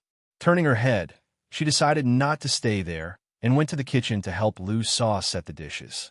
This winter solstice reunion dinner was a happy one. Su Qianxi had never had such an atmosphere. There were family, lovers, and even her heart was warm. After dinner, Grandpa suggested that they spend the night here, and Li Xiqing directly agreed. Su Qianxi did not know about it until she helped Lu Sa clean up. Although she had expected it, she still felt a little shy after not being together for more than a month, and her face was unconsciously hot. She went out for a walk with Grandpa. When she came back, Li Sheng's family had already left. Su Qianxi went back to her room and found Li Xiqing in a video conference. Seeing her come in, Li Xiqing just glanced at her and then continued to work. Su Qianxi rummaged through the closet, took out a set of pajamas, and then went straight to the bathroom. After coming out, Li Xiqing was still busy, so she took out the tablet from her bag, plugged in the headphones, and lay on the bed to watch a movie. It was an indie film that was popular some time ago, starring Deng Chao. When she saw the pig forcing a smile and wishing Swallow well, she couldn't help feeling sad. Swallow got in the car, and the pig finally couldn't help chasing after her, crying, "Swallow, how can I live without you?" Su Qianxi burst into tears and couldn't help crying. Suddenly, she felt his hot breath on her ear. Turning off the tablet, he whispered, "You can cry while watching a movie. Why do you like to cry so much?" Su Qianxi let him hold her down and reached for her tablet, shouting, "Give it back to me. I haven't finished reading yet." Li Xiqing unplugged her headphones and put the tablet on the bedside table. "Are the people in the movie better looking than me?" Su Qianxi did not get it, so she gave up. She sniffed and said sullenly, "You are different from them." "How is it different?" "You're not acting." Li Xiqing chuckled, got off her, went around to her, and laid down in the same position as her. She then found that he had taken a shower and was wearing a thin rabbit fur robe. "Mrs. Li." "Yes." Su Qianxi also looked at him, her eyes still a little red. "Do you take medicine every time you do it with Mr. Li?" Su Qianxi was dazed, blushed, and shook her head. "No." After answering, she suddenly realized what he meant. Every time, he did not take any safety precautions. Chapter 362. Subconsciously, she touched her belly and sat cross-legged. She blinked and said, "Is it a safe period every time?" Li Xiqing was lost in thought and began to count with his fingers. Su Qianxi blushed and patted his hand. "What are you talking about? You can remember when it was?" "That's not true." "Yes." Li Xiqing frowned. "We've only done it a few times. How can I not remember?" Then he sighed. "We've been married for so long, and we've only done it once, twice, 5 times. It would have been fine if he did not count." Now that he did, Li Xiqing felt wronged. Lifting his eyes, a pair of pitch-black and deep eyes landed on her. There was a strong hidden bitterness in them, and the light in his eyes deepened, revealing the attributes of a naked, hungry wolf. She felt a bit scared and immediately shrank back. Li Xiqing was even faster. He grabbed her and pushed her onto the bed. The soft bed swayed with their intense movements. Then, Su Qianxi's lips were sealed. Li Xiqing's movements were very gentle, so gentle that Su Qianxi's heart softened. She felt so happy. Every time he kissed her, she had a beautiful illusion that he was with her, not for sex, but for love. The kiss deepened. Su Qianxi's breathing became more rapid. When he was about to do something else, she stopped and called, "Mr. Li, yes?" Li Xiqing liked this title more and more. In the past, he felt it was too strange, but now he thought it was the sweetest. Mr. Li, Mrs. Li. Back and forth, it was enough to cause a strong blow to the single people around. Li Xiqing's lips curled up, but he did not stop moving. He responded quietly. Su Qianxi gasped and pressed his hand down, saying, "Not today." He looked up and complained, "Mrs. Li, you are cutting the benefits." "I'm doing it." Su Qianxi's voice became lower and lower. "When I just found out," Li Xiqing was about to go crazy. Gritting his teeth, he grabbed her hand as a punishment and bit her white and tender finger. Su Qianxi's fingers shrank. Her eyes were apologetic and full of interest. "Little rascal." He pulled her up and moved her to the side of the pillow. Putting an arm around her waist, he whispered, "Sleep. Behave." Su Qianxi saw his embarrassed look and was in a bad mood. She chuckled. "Don't laugh." However, she smiled even more happily. Burying her head in his chest, she couldn't help but smile. Finding a comfortable position in his arms, she closed her eyes contentedly. The Tang family wouldn't let the matter rest if they couldn't find Su Qingsang after making a scene in the Li family. Li Xiqing had expected this, so when he saw a bunch of reporters at the door of the company, his expression did not change much. Seeing Li Xiqing's car coming, the reporters rushed over like crazy. The building's security guards were not to be trifled with. They immediately came forward and pushed all the reporters away, protecting them in front of the car. The back door of the black Maybach was opened, and a tall and straight figure came out. He was wearing a black cashmere coat and a dark checkered suit, looking noble and indifferent. Faced with the overwhelming number of questions, Li Xiqing glanced around coldly. Immediately, he turned around and put one hand on the back seat of the car, while the other hand was on the roof, in case the head of the person inside was hit. Even though her expression was cold, her actions were still filled with tenderness. This caused the surrounding reporters to exclaim in surprise. Chapter 363. There is someone else in the car. Who is it? Someone yelled, and all eyes focused on the back seat of the luxury car. Everyone saw a white, soft hand put on Li Xiqing's. Then, she was wearing light green high heels, a light green skirt, and a long, cream-colored coat. Her black hair was tied into a ponytail. Perhaps because of the heat in the car, her face was a bit red. Taking a closer look, people found that her skin was unbelievably smooth. Her delicate and beautiful facial features were extremely familiar to the media. "It's Mrs. Li. It really is Mrs. Li.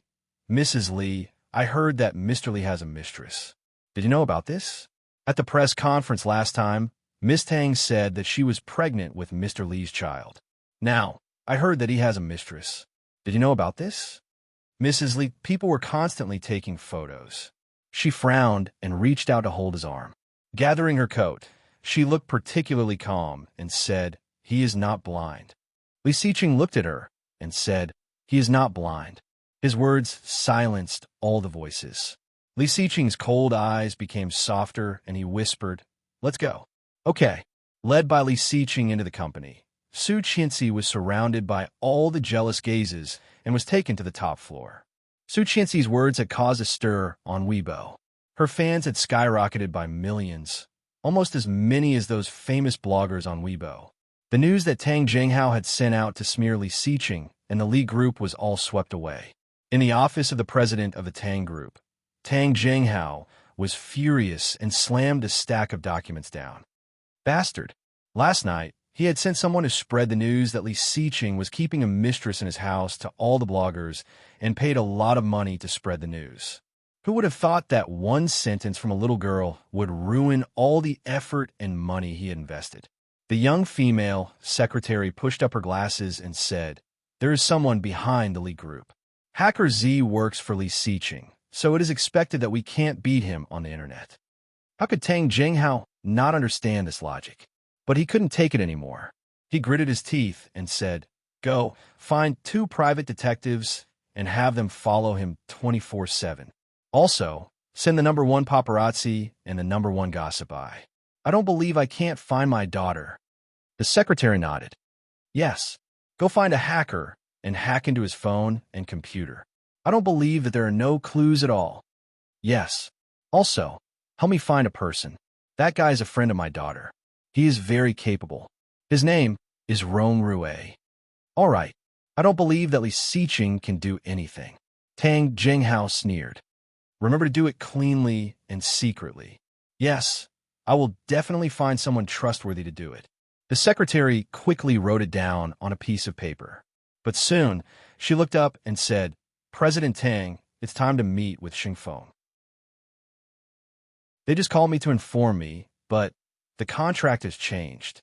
"Ow!" "Increase the contract to 5 times. Tang Jinghao's eyes lit up. "Really? Xingfeng trusts us this much this time?" Chapter 364. Ha ha ha. The order has increased by 5 times. So, of course, the penalty fee has also increased by 5 times. Did you get the materials I told you about a few days ago? Yes, they're in storage. Good. Keep an eye on them. Contact Germany and tell them that they may get 5 times the materials at any time. Tell Xingfeng that I will be there soon. Okay. The secretary nodded. However, I feel a bit strange. Xingfeng has cooperated with us so many times, but they have never given us such a large order. What happened this time? Tang Jinghao frowned. The secretary smiled and said, "This shows that they have recognized our strength. The Tang Corporation is considered a veteran. Although it was hit by the Li Corporation 2 years ago, its development in the manufacturing industry in the past 2 years is no less than that of the Li Corporation. Perhaps this is our turning point." Hearing that, Tang Jinghao was very satisfied and smiled happily. "Go do what you need to do." After the secretary went out, Tang Jinghao tidied up and went out as well. He looked very pleased with himself. If they were able to complete this deal, it would be the biggest profit that Tangcor had made in the past few years. Su Qianxi was famous. Unprecedentedly famous. She was not from the entertainment industry, but in just one day, she had become more popular than any other star on Weibo. Some media directly made a list of Su Qianxi's family background, with a striking title, counting the true identity of the rich wives. The names of Su Qianxi and the international pianist Song Yifan were at the top, attracting a lot of attention. In the capital military, Song Yifan's daughter? Rong Haiwa looked at the news on his phone and clicked on it. He was immediately attracted by the soft and delicate face. With a smile on her lips, she looked young and energetic, satisfied and stubborn. Rong Haiwa was fascinated. After a long while, his eyes fell on the wedding photo on the table. In the wedding photo, Rong Haiwa was smiling contentedly, while the woman next to him was smiling coldly and indifferently. Her facial features were so similar to this girl's. However, this was Song Yifan's daughter. The hand holding the phone suddenly tightened. Rong Haiwa sat up from the chair and walked outside. Rong Anna was about to go out. When she saw Rong Haiwa, she shouted, "Dad, are you going out?" Rong Haiwa responded, "I'm looking for your mother." "Where is she?" Oh, Mom went out early in the morning. You call her, I'm going out first. Muah bye, Dad. Her witty words made Rong Haiyue's depressed mood a little better. His eyes softened and he said, Go. Rong Anna left with a smile. Rong Haiyue picked up the phone and dialed his wife's number. The call was quickly picked up. Hello. Where are you? Art Center, Symposium, he said simply. When are you coming back? What's the matter? His tone was indifferent and distant. Rong Haiyue held the phone tightly, but he still smiled and said half-jokingly, I miss you. After a moment of silence, he said, Rong Haiyue, I'm very busy. With that, the call was hung up. Rong Haiyue's lips curved into a self-deprecating smile. He clicked on a message bar and sent her a message. I'm going to Kingstown for half a month. The other side quickly replied, Have a nice trip. Cinder, I love Xian. Rong Haiyue stared at these words for a long time before he slowly looked away, his eyes dim. Haha, this is the first time I've updated so much at once. Are you surprised? Is there any reason not to recommend me? Give it to me. Li Bao Concentration Camp 1 Group 5586-43293. Full. Li Bao Concentration Camp 2 Group 326-681054. Full. Li Bao Concentration Camp 3 Group 587-324201. Full. Chapter 365. Li Xiqing's office was very large. In addition to the office area, there was a rest area and a cloakroom. Su Qianxi was lying on the single bed in the rest area, scrolling through Weibo. Looking at the comments of netizens, she suddenly felt superior. Seeing the number of fans increasing, Su Qianxi looked a little excited and shouted, Mr. Li, do you think I will be popular if I become a Weibo celebrity? I have a lot of fans now. Not far away, Li Xiqing looked up from a thick stack of documents and saw that she had one foot on the bed and the other on the table. His lips twitching, he said quietly, Mrs. Li, mind your image. Su Qianxi did not care at all and did not look up. There is no one else here. This position is comfortable. This position was comfortable. Li Xiqing suddenly thought of her position. His mouth was dry and his eyes were burning. It seems that you want to try it. Su Qianxi was dazed, looked up, and suddenly blushed. Pervert. Li Xiqing curled his lips slightly. When he was about to say something, he heard a knock on the office door. I will deal with you later. Come in. Su Qianxi quickly put her feet down and lay upright. Qingyu glanced at the expressions of Li Xiqing and his wife, and suddenly felt humiliated. She coughed and said, Boss, it's all done. Tang Jinghao has already met with people from Shengfeng. Yes. Luo Zhan said that he caught a hacker hacking into your phone and computer and has taken care of it. He drove them away? Yes. Li Xiqing raised an eyebrow. That's all. How can that be? We should return the favor. Hearing such meaningful words, Chengyu shivered and asked, What do you mean? I asked you to sort out the things a few days ago. Have you done it? Yes. Give them to Luo Zhan and let them steal these confidential information. Chengyu was in awe. Yes. Su Qianxi was secretly shocked, but her admiration for Li Xiqing was even more endless. So insidious, so scary. However, he was so powerful and handsome. Li Xiqing met her gaze and looked down at his watch. Are you hungry? Let's go eat. Okay. She got up from the bed and scratched her hair. What do you want to eat? What do you want to eat? Hot pot. No, you're not feeling well. You can eat non-spicy food. Can you stand it? He glanced at her. She pouted. I'll just eat a little. Be good and eat something else. Chengyu stood there and wanted to cry. You can't play like this. His mouth was stuffed with a mouthful of dog food, and his heart was bleeding. Let's eat McDonald's then. No, this kind of thing has no nutrition than Pizza Hut. Li Xiqing said, There's a new kanji restaurant nearby. It's not far. I'll take you there. Oh, okay. Su Qianxi actually had a good impression of the porridge. Would you like to join us, Assistant Cheng? No. You guys go ahead. I'll eat by myself. Before eating, she had already been showered with food. If she had to eat with them, she would probably be paralyzed. Watching the couple leave, Chengyu, who was single, said that she was heartbroken. She accepted her fate and ordered takeout with the mobile app. and then continued to work. Not far from the kanji restaurant, Li Siqing and Su Qianxi walked side by side. Although the rain had stopped, the road was still a bit wet. Chapter 366. They are Tang Jinghao's men. Li Siqing hugged her and whispered, "Don't be afraid. They are just detectives. They won't hurt us. They are looking for Tang Minjing? Most likely. You moved Tang Minjing again?" Li Siqing had given Tang Minjing the house in Jiangzhou. If they were looking for someone, they would definitely go to the house in Jiangzhou. Now, they had to follow him. It must be because they couldn't find him in Jiangzhou. That was why they had to do this, right? Yes, they moved to a place near our house. It can't be the one behind, right? Yes. Su Qianxi gasped in shock. Are you not afraid that they will go there? That is too dangerous. They are not stupid. They must know that you have another house behind our house. The most dangerous place is the safest place. Li Siqing rubbed her hair. Your man is not stupid either. Su Qianxi blinked, not quite understanding. Li Siqing moved closer and said, They have already looked. They will not go there again in a short time. Besides, there are traps in the house. Traps? Su Qianxi's eyes widened. How did such a high and mighty thing do it? It's new. Rong Rue helped me install it, Li Siqing explained. So Rong Rue also knows how to install traps. But isn't he Tang Minjing's gunman? Why would he help you? He's my man now. Su Qianxi was even more surprised. How did you bribe him? She remembered that this guy was very stubborn and would not be persuaded at all. Qingyu took care of him. Ah, Qingyu. Could it be that the two of them would still be together in this lifetime? The more Su Qianxi thought about it, the more likely it seemed.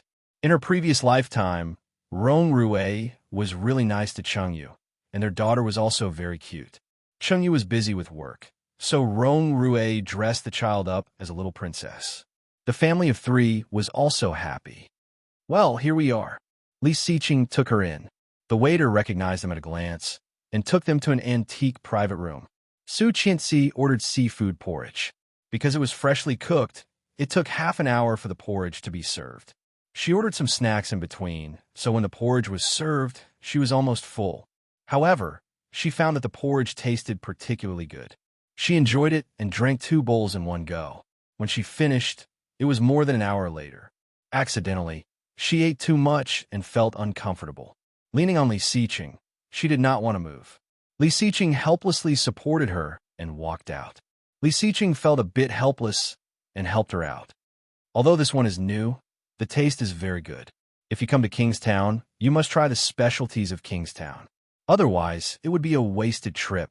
A slightly fat middle-aged man led a tall and strong middle-aged man into the restaurant. Li Siqing, Su Qianxi's Tong, and Siqing. Chung, Li, and Hung, I chunked.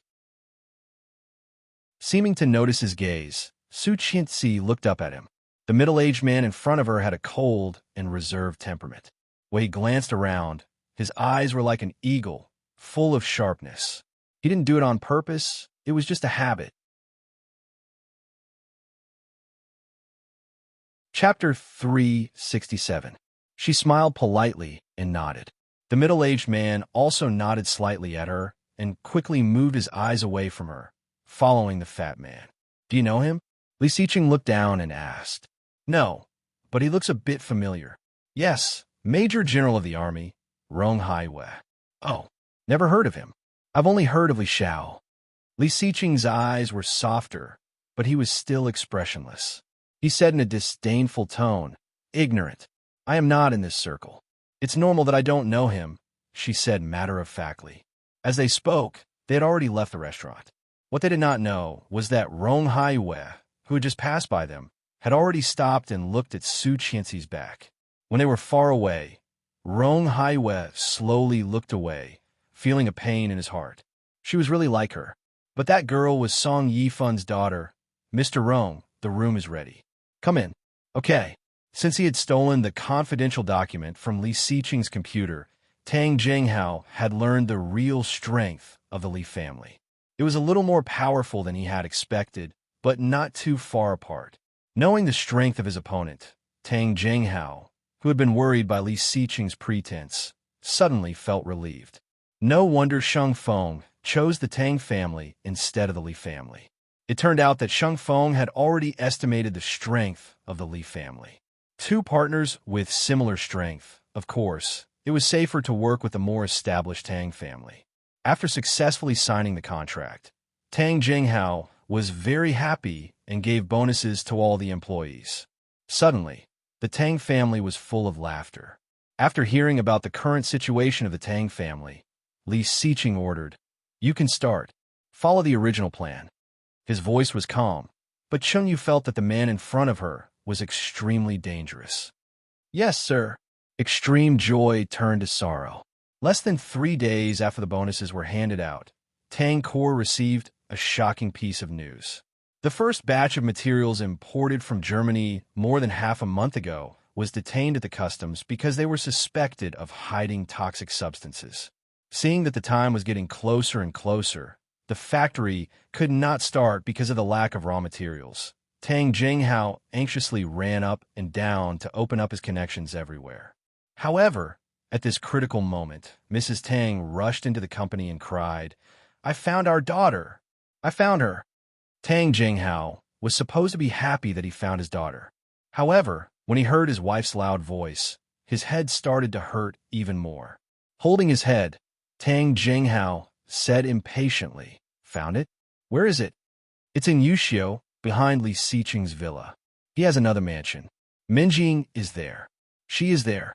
"Really?" Tang Jinghao sat up, a little uneasy. "How did you know?" "Those private investigators you sent out, they took pictures. I couldn't hear their voices, so I went to find a lip reader. He said the most dangerous place is the safest place." He told Su Qianxi himself. Tang Jinghao's mood finally improved. He stood up excitedly. "Quick, send someone to look for him." "No, I want Li Xiqing to go to jail. Now that the evidence is conclusive, I don't believe he can deny it. So what if he is from the Li family?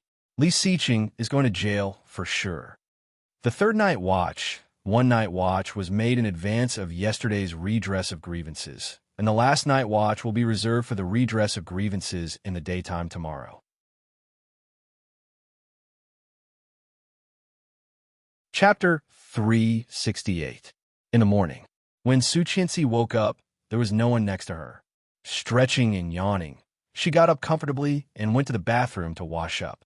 When she went downstairs, Nanny Rong had already prepared breakfast. Li Xiqing came in wearing casual clothes and seemed to be in a good mood.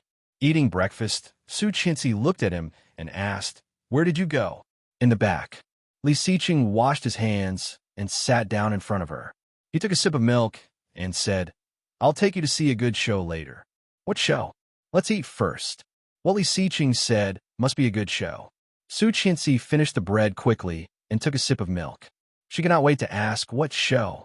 Li Xiqing chewed slowly, wiped the milk off the corner of her mouth, and said, "Don't worry. They're not done yet. 2 more minutes." Su Qianxi waited patiently. Li Xiqing took the last sip of milk and looked at his watch. "Okay, let's go." He took Su Qianxi to the back of the house, where Tang Minjing was said to be locked up. Before they got close, they saw 2 police cars and 2 luxury cars parked in front of the house. Su Qianxi's eyes widened and her heart was in her throat. She grabbed Li Xiqing's hand and asked, "What should we do? Have we been discovered? How did they find this place?" "Don't be afraid. It's expected." Li Xiqing rubbed her hair. "Don't let the cat out of the bag. Calm down." Su Qianxi was a bit scared. Looking at him, she felt uneasy. Seeing her expression, Li Xiqing smiled and immediately walked forward with her in his arms. A police officer saw Li Xiqing coming and immediately looked down at the information in his hand. He walked up and said, "Are you Li Xiqing?" "Yes. We now suspect you of human kidnapping and illegal imprisonment. This is the search warrant." Li Xiqing glanced at it and did not look panicked at all. He arched an eyebrow and said, "Did you find it?" The police officer did not expect Li Xiqing to be so calm. He couldn't help but look at him thoughtfully. "We are still searching. If we find it, you will be sued by the family of the victim." As soon as he finished speaking, a few police officers rushed out of the villa, followed closely by the Tang couple. Sir, no one's here. Mrs. Tang walked out. When she saw Li Xiqing, she immediately cried, Li Xiqing, you little bastard! Where did you hide my daughter? Give me back my daughter! Then she was about to hit Li Xiqing. Li Xiqing took Su Qianxi in his arms and took a step back, looking at Mrs. Tang coldly. Seeing this, the policeman hurried to stop Mrs. Tang. Where did you hide my daughter this time? Give her back to me. Give her back to me. Mrs. Tang cried hysterically like a crazy woman. Tang Jinghao's face was gloomy. He looked at Li Xiqing and said in a deep voice, Li Xiqing, Uncle Tang, I don't think I've done anything wrong to you. How can you say that I've imprisoned your daughter without any evidence? Who said there's no evidence? I have evidence. Mrs. Tang broke free from the policeman, took out her phone, and quickly found the video taken by the detectives. The video showed Li Xiqing's face clearly, including his lips, but not Su Qianxi's face. Li Xiqing's face was expressionless. His dark eyes were extremely cold. Seeing the video, he sneered. Chapter 369. Mrs. Tang felt goosebumps and scolded. What are you laughing at? The evidence is right here. Do you still want to deny it? Li Xiqing grabbed the phone and looked at the officer, saying, Mr. Officer, I now have sufficient evidence to prove that she stalked me and seriously violated my privacy, image, and reputation. Mrs. Tang's behavior has seriously constituted a crime of defamation. Mrs. Tang was dazed, but soon her face paled and she yelled, You bastard! You are slandering me! Li Xiqing ignored her and threw the phone to the officer. The officer gave Li Xiqing a deep look and watched the video from beginning to end. Mr. Police, don't listen to his nonsense. This is the evidence that he imprisoned my daughter. Look at his lips. He admitted it himself. He locked my daughter up here. Did you find her? Su Qianxi looked at Mrs. Tang with a hint of sarcasm in her eyes. There should be a limit to making things up. Mrs. Tang was speechless and just stared at Su Qianxi. If it were not for the officer, Su Qianxi had no doubt that Mrs. Tang would slap herself. However, seeing her like this, Mrs. Tang was secretly pleased and continued, You are not only wasting your time, but also the police force. Since we are neighbors, if you apologize to my husband, we won't sue you. Li Xiqing heard that and glanced at Su Qianxi with a smile. Su Qianxi was thrilled. However, seeing the miserable look on Mrs. Tang's face, she felt that she was the worst person in the world.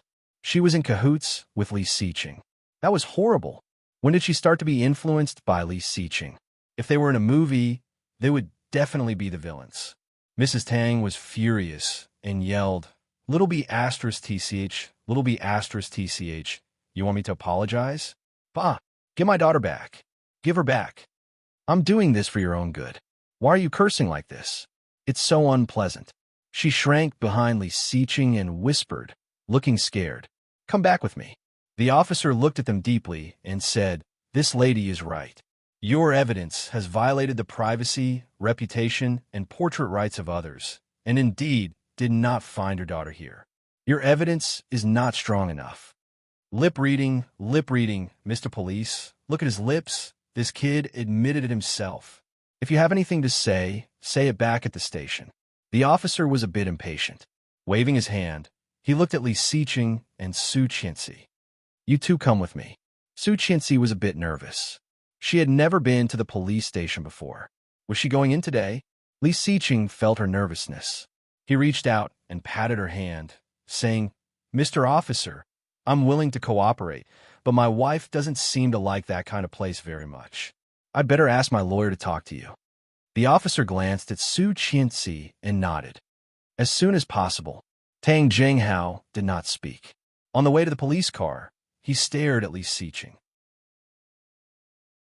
Seeing Li Xiqing nodding at him so casually, he had a bad feeling. He had a strong feeling that he had not only fallen into Li Xiqing's trap.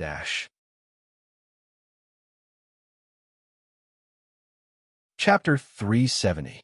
Seeing the police car driving away, Su Qianxi held Li Xiqing's hand excitedly and exclaimed, Did you do it on purpose? You are so good. Li Xiqing chuckled, took her in his arms and said, Let's go. Where to? Grandpa's birthday party is coming up. Let's go pick out a gift for him. Su Qianxi blinked. Grandpa's 70th birthday was half a month after the winter solstice. There were less than 10 days left. She had actually forgotten about it. What should I buy for Grandpa? In his previous lifetime, Li Xiqing had bought his grandpa a very rare glass sun-green jade pendant. It was carved with a 10,000-year-old pine tree, with a parrot resting on it, implying longevity, righteousness, and wisdom. When Grandpa received the gift, he was very happy, and she seemed to have given an oil painting in her previous lifetime, and Tang Minjing led her to be despised by everyone. Although Grandpa did not say anything, Su Qianxi could tell that he did not like the gift. Later on, Su Qianxi learned to cater to what he liked. Grandpa was a Chinese through and through. How could he like foreign things? Thinking about something else, Li Xiqing pinched her face. What are you thinking about? Su Qianxi shook her head, but thinking of the past, she still felt a bit down. Li Xiqing went back to the car and took her to a mall. There were not many people in the mall. Occasionally, there were people dressed in expensive clothes. Li Xiqing took the elevator to the top floor and walked to a stall selling jade. The stall owner saw Li Xiqing and greeted him. "Mr. Li, is the thing I want ready?" "Yes, it is. I copied it according to your design. Let me show it to you." The boss turned around and squatted down for the whole afternoon. He carefully took out a box from the safe below. The box was locked, and the stall owner gently unlocked it with a key. Su Qianxi was immediately attracted by what was inside. It was indeed this thing. The stall owner took out the jade pendant carefully, fearing that he would knock it. Glass green jade was rare, and it was even rarer to see such a perfect one. The jade pendant was about half the size of a palm. The water level was so good that it almost dripped out. It was smooth and exquisite. There was a green pine carved on it. The leaves on the pine were all sun green, and there was a colorful parrot on the branch. A red jade was impressively dotted into an eyeball. The carving was exquisite and lifelike. Below them was the lakeside of Qingshui Lake. A ginseng was impressively carved on it, symbolizing longevity. It was perfect as a birthday gift. This gift was too rare to come by, and it was too precious. He was very satisfied. "Wrap it up." "Eh." The shop owner was overjoyed. He quickly wrapped up the jade pendant and carefully handed it to Li Xiqing. He swiped his card and found that she was looking at a pair of swans. It was not a jade pendant, but a pendant inlaid with 18K gold. The lines were smooth, and the pieces of diamonds surrounded the high-iced jadeite. Under the light of the jewelry window, it was beautiful and perfect. "You like it?" Li Xiqing took a closer look. Chapter 371. If one of them dies, the other one will not live alone. The color and shape of this pair of main stones are very similar. It is very rare to find a pair of jade stones that match each other so well. Look at the color of this one. It is exactly the same as this one. It is very difficult to find. The male is on the left and the female is on the right. Since Mrs. Li likes it, you can take it with you. Su Qianxi really liked it, especially after hearing the meaning of the boss. She liked it even more. "Wrap it up," Li Xiqing said. Su Qianxi looked at him suspiciously. "Do you know how to wear it? This is not only a necklace, but also a brooch. Mr. Li, you can wear it as a brooch. With this, you won't look girly." The shopkeeper hastily took something out from under the table, and with a few twists and turns, turned the necklace into a brooch. Li Xiqing actually didn't like it. It was obviously something that girls would like. Why would he wear it? However, it was rare for Su Qianxi to like something, so she decided to buy it first. Su Qianxi took the brooch, turned around, and put it on the left side of Li Xiqing's coat. "Yes, very handsome." Su Qianxi smiled brightly and put the necklace on her neck. She turned around and asked, "Does it look good?" "Yes," Li Xiqing said without thinking. Su Qianxi pouted. "Perfunctory." Li Xiqing curled his lips and added, "Mrs. Li looks good no matter what." Showing off. The staff of the jade shop were so jealous that they wanted to scratch the wall. The shop owner was experienced. He calmly took Li Xiqing's card, swiped it, and respectfully sent the customer away. Su Qianxi walked around the mall, but still could not think of anything to give Grandpa. She frowned. Don't rush. Take it slow. There are still a few days. Thinking of her previous lifetime, every time she gave Grandpa something, he did not seem to like it very much. Otherwise, she could use that as a reference. Suddenly, Su Qianxi had an idea. She looked up, her eyes sparkling. Mr. Li, I got it. Yes. I will make a longevity peach for Grandpa. Longevity peach? Yes, yes. She gestured with her hand. It's a peach this big. It's actually a bun. If I made it myself, would Grandpa be very happy? Yes. This is it then. She breathed a sigh of relief. But is it too cheap? Should I buy something else? How could your kind intentions be cheap? If she personally made something for him, he would treasure it like a priceless treasure. Li Xiqing's eyes became softer as he rubbed her head. Since you've thought of it, come with me to Ming's place. Ming. So far, Su Qianxi had only seen him a few times. In a real sense, they had only met once. The last time she had a miscarriage and was hospitalized. Yes, he's going to propose to that woman and bring her out to meet people. That woman? You Lily? Su Qianxi blinked. You Lily will not agree. Li Xiqing glanced at her. You know her quite well.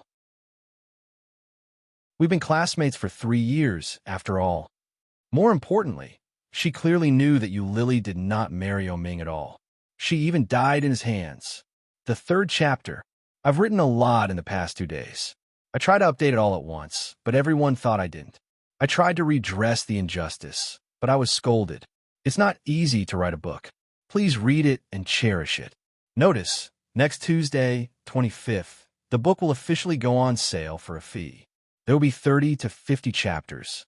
After that, there will be a minimum of 8,000 chapters. There will be frequent updates. Thank you for your support. Recommending October Night, Whale Young's excellent novel, My Beautiful Wife, See You Tonight. Xiao Xiaoxia cried. Since I married you, I've been in trouble every day. Chapter 372. Not a good thing. Li Xiqing reached out and touched her nose. Don't get too close to that woman. You will be led astray. She flinched and held his hand with a smile. I won't. You will teach me well. Li Xiqing was very satisfied with her flattery and put his big hand around her waist. They are in Palace 1. Let's go. Palace 1 was in the center of Kingstown, an entertainment venue owned by O Group. When they arrived at room 888, Ming was holding a woman in his arms and singing a love song. They were singing Zhang Shuiyo's Lovesickness in the Wind and Rain. It was a classic old song, and both of them had good voices, but Luo Zhan was sitting on the side, like an idiot. Seeing Li Xiqing coming in, Luo Zhan was happy at first, but when he saw his wife behind him, he suddenly became depressed. She threw herself onto the sofa, her face full of grief and indignation as she shouted, "Why did I have to keep the appointment?" However, no one heard his cry at all. Li Xiqing sat down with Su Qianxi, picked up a pillow, and threw it at Luo Zhan's face. Luo Zhan was killed on the spot. After the song, Ming put down the microphone and walked toward Li Xiqing. Qianqian, come sing. You Lily called. I remember you were a microphone hog in high school. Do you know how to sing, actress? Yes. Su Qianxi immediately stood up and trotted over excitedly, picking up the microphone that Ming had just put down. Come on.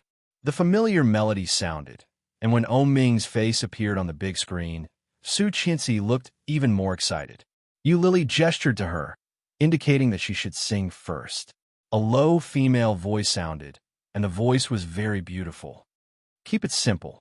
Ming looked at the two women and couldn't help but laugh. He picked up the cigarette on the table and threw one to Li Xiqing, asking, Have you eaten? No. Li Xiqing took the cigarette and let Ming light it for him. Well, Ming took a drag and slowly exhaled. Let's go eat later. Li Xiqing glanced at him, then his eyes fell on Yu Lily. Are you serious? He asked out of nowhere. Ming bit the cigarette with a smile in his eyes. Yeah, your dad won't agree. I'm the one marrying him, not him. He can't control me. By force. I can't. Li Xiqing took a puff of the unsmoked cigarette, flicked the ash, and said ambiguously, After getting married, things will be different. F***ck off. I've had her for 3 years and slept with her for 2 years. I'm just missing a certificate. What's the difference? Luo Zhan leaned over and listened. That woman's heart isn't with you. She'll run away sooner or later. Ming was speechless. He took a deep drag of the cigarette and looked into her eyes as if he wanted to suck her in like a cigarette. It wasn't that he hadn't thought about this before. But what if? Lily didn't know what to do. If she got married and had children, it would be a different story. Why don't we coax her to give birth to a child first and then marry her? Isn't that better? Luo Zhan leaned over and said.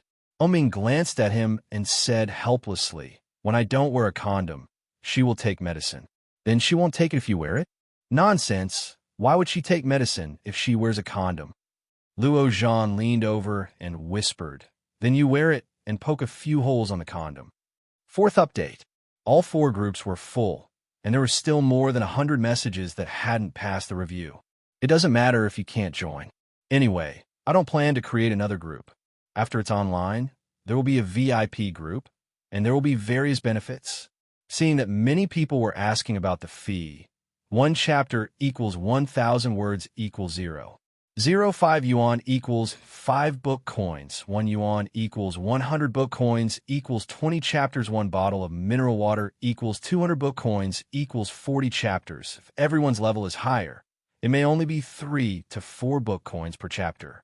It's very cost-effective and cheap. After the fee, there will be a minimum of 8 chapters per day. Generally, there should be 10 chapters. Of course, if people think it's too expensive, I can have less. If not, I can have more.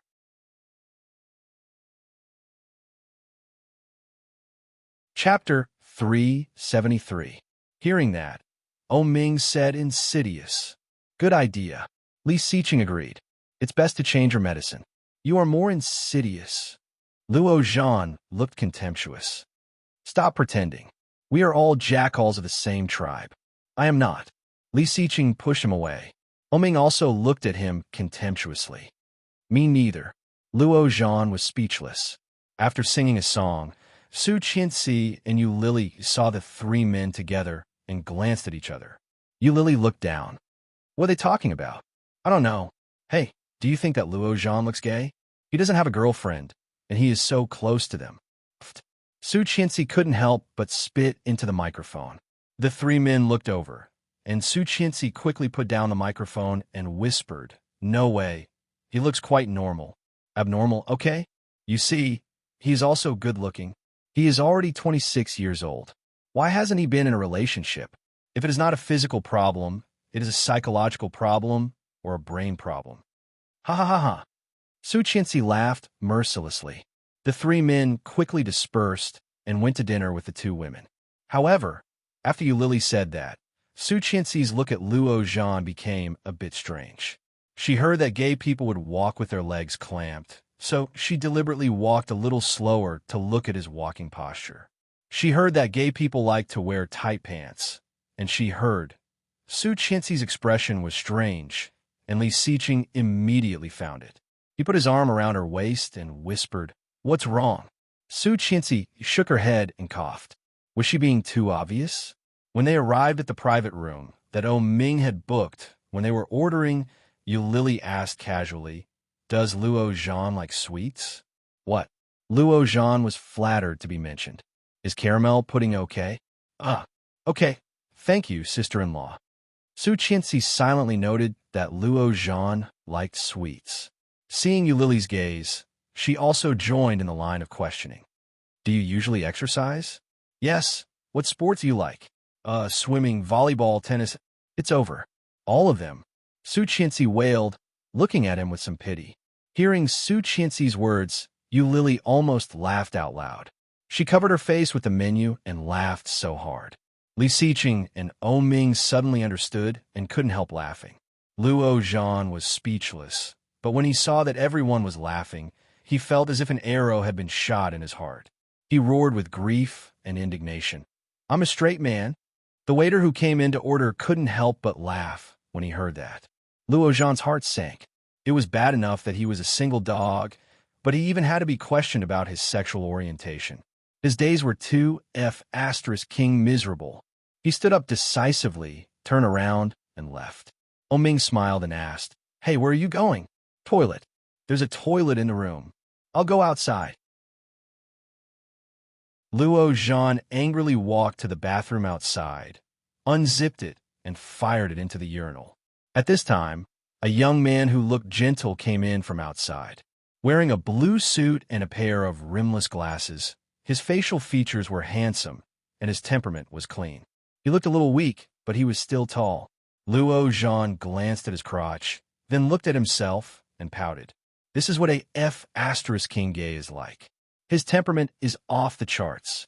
With his size, how could he be considered a man? It's a new week, please vote. La la la la. Chapter 374. With his size, he could be regarded as a man. The man in the suit clearly felt the gaze from the next door, and he was a little scared. He finished it as quickly as possible and did not even dare to shake it off. He just zipped up and turned to wash his hands. Luo Zhan also finished and walked over. When he was washing his hands, he inadvertently glanced at the water stains under the blue suit. While washing his hands, he kindly reminded, "Dude, your crotch is wet." When a young man heard that, he suddenly shivered and did not dare to wash his hands. He turned off the faucet and immediately turned away. It was a terrible year to meet a pervert in the bathroom. Luo Zhan saw his reaction and was angry, shouting, "Hey, what do you mean?" The young man just pretended not to hear, and in a hurry, he did not notice the water on the ground. He slipped and almost fell. Fortunately, he held the door frame, or he would have fallen very badly. Luo Zhan saw this scene, was even more angry, and reached out to put his hand on the man's shoulder. The man immediately turned around, slapped his hand away, and said angrily, "I am a straight man." Luo Zhan was speechless. Suddenly, he felt like thousands of arrows were piercing his heart, making him feel that there was nothing left to live for. Gritting his teeth, Luo Zhan was a little angry. "Which eye of yours saw that I am gay?" The man in the suit had a look of disgust on his face, reached out and slapped Luo Zhan's hand away, and hurried away. "Damn, what the hell?" Luo Zhan cursed and watched him walk in the direction of the box where they were. Yu Lily came out to make a phone call. At a glance, she saw the man, and her eyes lit up, shouting, "Lu Yihan." When Lu Yihan saw her, there was surprise in his eyes, but soon he smiled and said, "What a coincidence. You also come here for dinner." "Oh, so you know each other?" Luo Zhan came up from behind. "Sister-in-law, introduce me." "Sister-in-law." The smile on Yu Lily's face froze, and her face became cold. "Who is your sister-in-law?" "Don't call me that." Luo Zhan was taken aback. Didn't he call her sister-in-law all morning? She also happily answered. Why did she have such a big reaction now? "This is my high school classmate, Lu Yihan. Let me introduce you. This is Luo Zhan, Hacker Z. I've heard a lot about you," Lu Yihan said. Luo Zhan smiled and reached out to him. But Lu Yihan looked at his hand and frowned, but did not reach out. He glanced at Yu Lily and said, "I have a client, so I won't say much." "Okay, go to your work."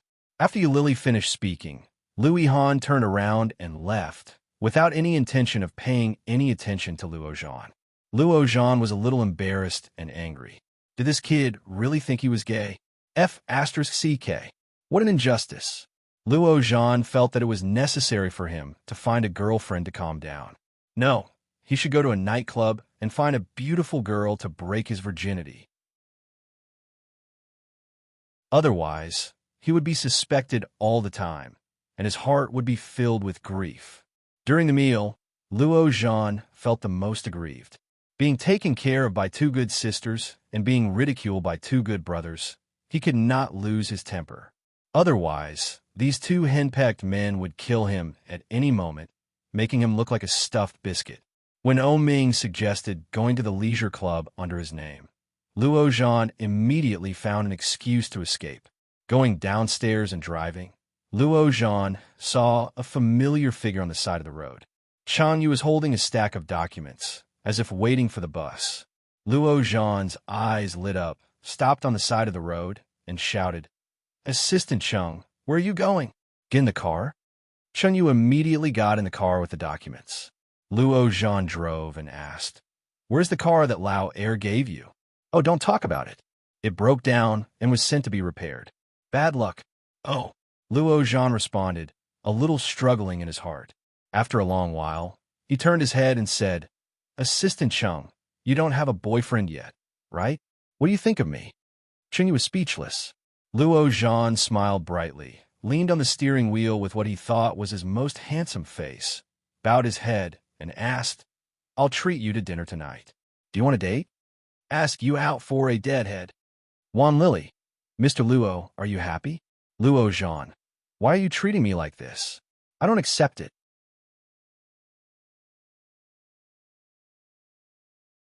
Chapter 375.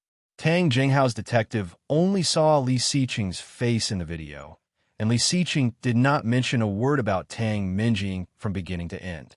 His original plan to send Li Xiqing to prison failed, and he suffered the consequences of his own actions.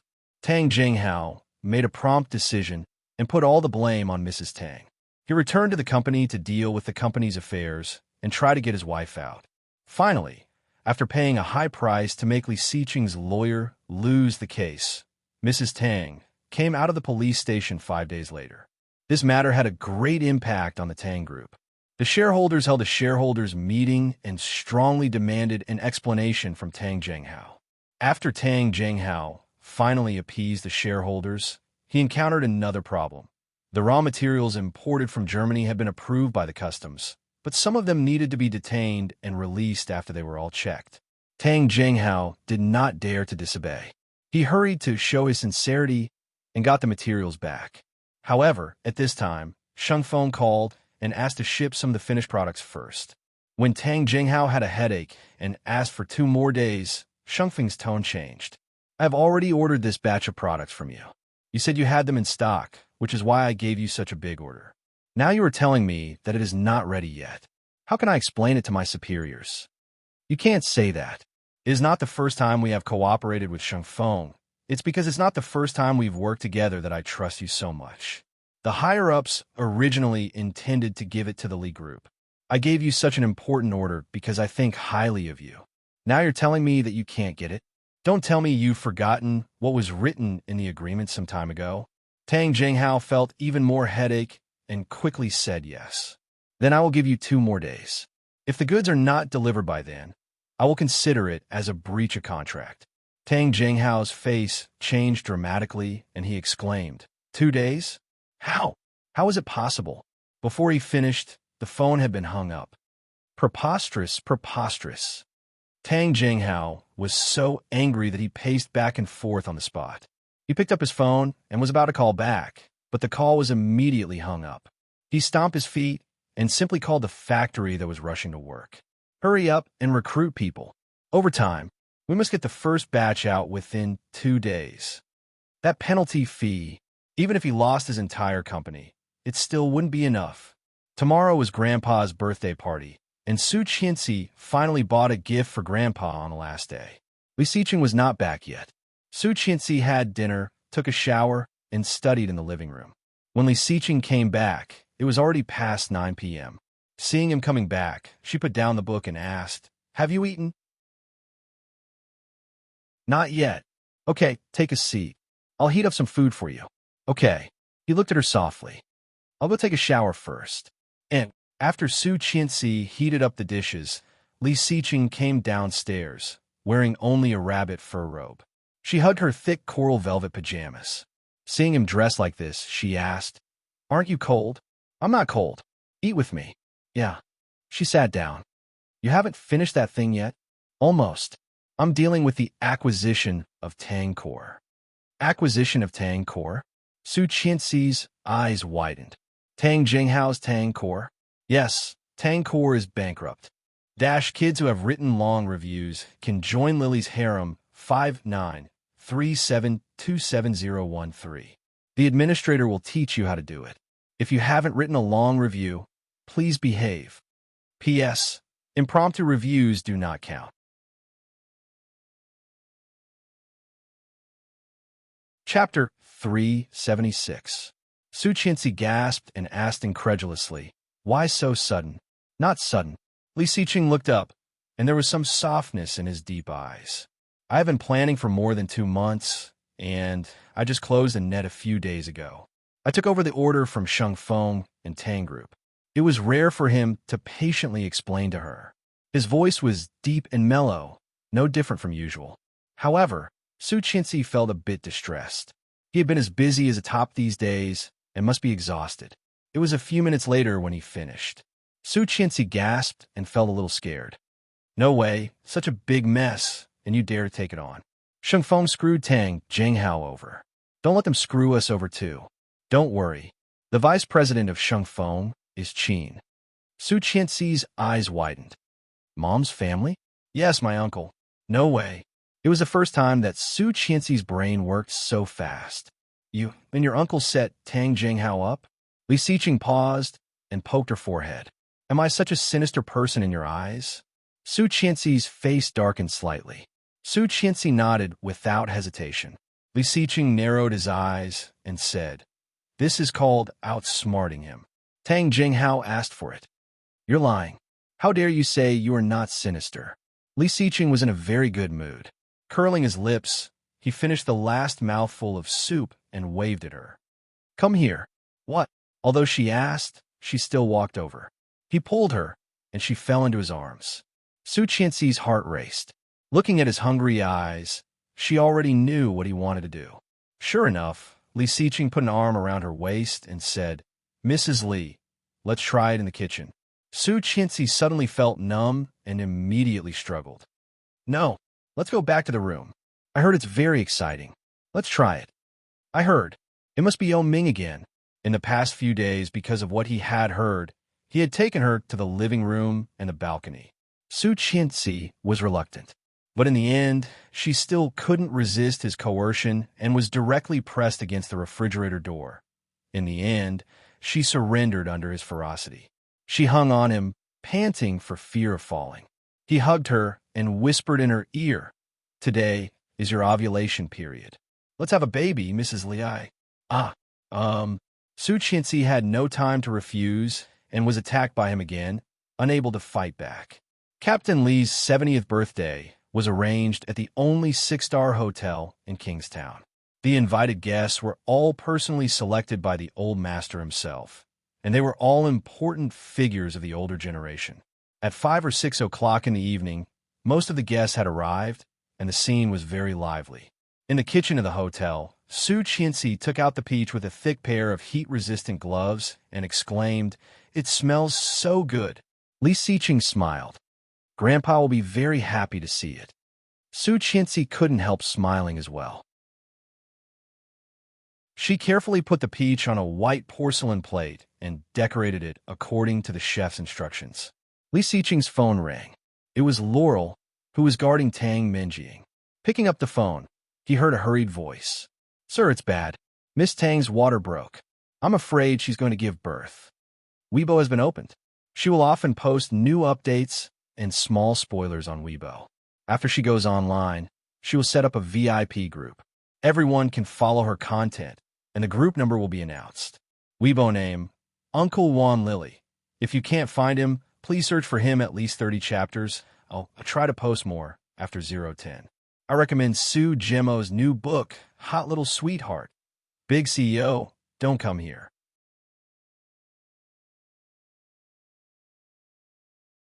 Chapter 377. Sir, bad news. Miss Tang's water broke. I'm afraid she's going to give birth. Li Xiqing's eyes flashed, so bright and sharp that Su Qianxi couldn't help but look at him. Although he was still expressionless, she could tell from the slight smile on his face that he was in a better mood than before. Okay, have Hunter take her to the first hospital. Yes, sir, Laurel said. Hanging up the phone, he looked at Su Qianxi and whispered, Tang Minjing is going to give birth. Su Qianxi's eyes widened. She could not believe it. Only 7 months. She's making trouble every day. Premature birth is expected. Li Xiqing said, picked up his phone and dialed Cheng Yu's number. Kingstown First Hospital, Tang Minjing is going to give birth prematurely as planned. Cheng Yu immediately calmed down and became excited, shouting, Yes. Boss. Seeing him hang up the phone, Su Qianxi asked, Are you going to see it? You'll see it in a bit. What did you do? You'll know in a bit. With a smile on his lips, Li Siqing was about to say something when he heard someone shouting outside. Siqing, come out and see us. So many elders are looking for you. Don't hide inside. Are you afraid that people do not know how much you love each other? It was Li Beixing. Su Qianxi blushed slightly, and her heart was overflowing with sweetness. I'm going out. Okay. Su Qianxi nodded with a smile and began to play with the birthday peach in front of her. I want to be the finale. Li Siqing's smile deepened, reached out to rub her hair, and turned to go out. Su Qianxi fixed the decoration and asked the chef to put it away to keep warm. It was cold, and she did not want Grandpa to eat a cold birthday peach, which would not be good. After everything was done, Su Qianxi walked out of the kitchen and into the public bathroom outside. In order to make a birthday peach, she had been holding back for a long time. When she came out of the bathroom and was washing her hands, a waitress came in. When she saw Su Qianxi, she was pleasantly surprised and said, Mrs. Li, right? Yes. Su Qianxi looked at her while washing her hands. Mr. Li was looking for you just now. I think you're in the bathroom. He asked me to bring you to hall 888 to wait for him. Su Qianxi smiled happily and wiped her hands dry with 2 pieces of tissue. She turned around and said, Okay, thank you. I'll take you there. It's a bit far. Well, thank you. The hotel was very large. In addition to the largest banquet hall, there were countless smaller halls and private rooms on this floor. The waiter took Su Qianxi around a corridor, and there were fewer and fewer people around. Su Qianxi's feet were sore. Looking at the room numbers around her, she muttered, Why is it so far? The waiter smiled and said, Mr. Li said he wants to give you a surprise. You'll know when you arrive. Hearing that, Su Qianxi's smile widened, and she quickly followed the waiter to room 888. We're here. I'll take my leave first. Thank you. Su Qianxi thanked him and walked in. However, the room was empty. The cutlery was perfectly placed, and there was no trace of it having been opened. She felt something was wrong and called, Mr. Li? No one answered. Su Qianxi walked in and found a large garbage truck in the corner. How could there be such a thing in a private room of a hotel? Su Qianxi had a bad feeling and wanted to run away. However, a strong force suddenly grabbed her neck. She struggled, and her first reaction was to scream.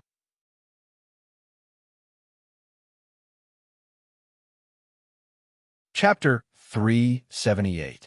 Kingstown First Hospital. The hospital had been open for decades, and it was not that the hospital had never received a premature birth, but it was the first time that a premature birth could attract so much attention, even for the old doctors who had worked for more than a decade. Outside the delivery room, there were more than 10 people gathered. Although they were separated by a screen, it was obvious that some of them were secretly filming, some were doing a live broadcast, and some were preparing a press release at the last minute. Cheng Yu personally came to watch in case of any accidents. God knew how long she had waited for this moment.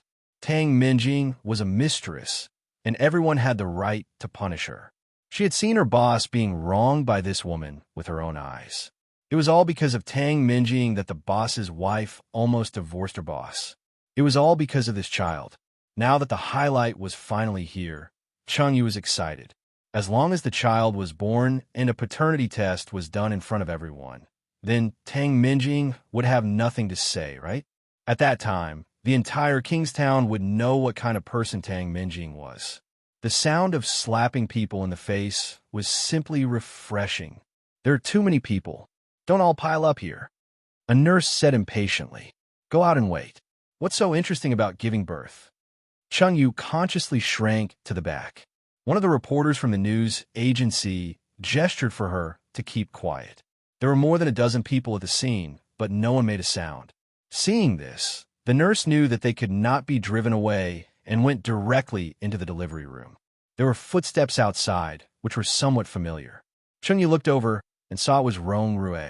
Seeing that it was him, she froze and shouted, Hey, what are you doing here? Seeing his first love giving birth, he wouldn't come to ruin it again, would he? Rong Rue looked at Cheng Yu, his sharp eyes slightly softened, and said, I'm here to end it. End it? Cheng Yu repeated. When she came back to her senses, Rong Rue had already taken out a card from nowhere. After swiping the card, he opened the door of the delivery room and walked in. Chung Yu's eyes widened and blurted out, "Damn, how dare he?" As soon as Rong Rue pushed the door in, the doctors in the delivery room all looked over. "Hey, you can't just come in. Get out." A nurse shouted in horror and came up to chase him away. But Rong Rue didn't care. He walked up and shouted, "Minjing, it's me." Tang Minjing screamed in pain, but when she heard Rong Rue's voice, her eyes lit up and she shouted, "Rong Rue! Rong Rue!" Tears fell uncontrollably. She reached out to him. "Rong Rue, I'm here. Let him in." "No, this is the delivery room. Get out of here." "No, let him in, or I will not give birth." Tang Minjing yelled, her face pale and her forehead covered in cold sweat. The pain made Tang Minjing dizzy, and she could barely see anything. She didn't know how Rong Rue negotiated with the doctor. 10 minutes later, Rong Rue walked over wearing protective clothing and a mask, looking down at her. Tang Minjing's legs were stretched apart. From Rong Rue's angle, he could see the blood flowing down.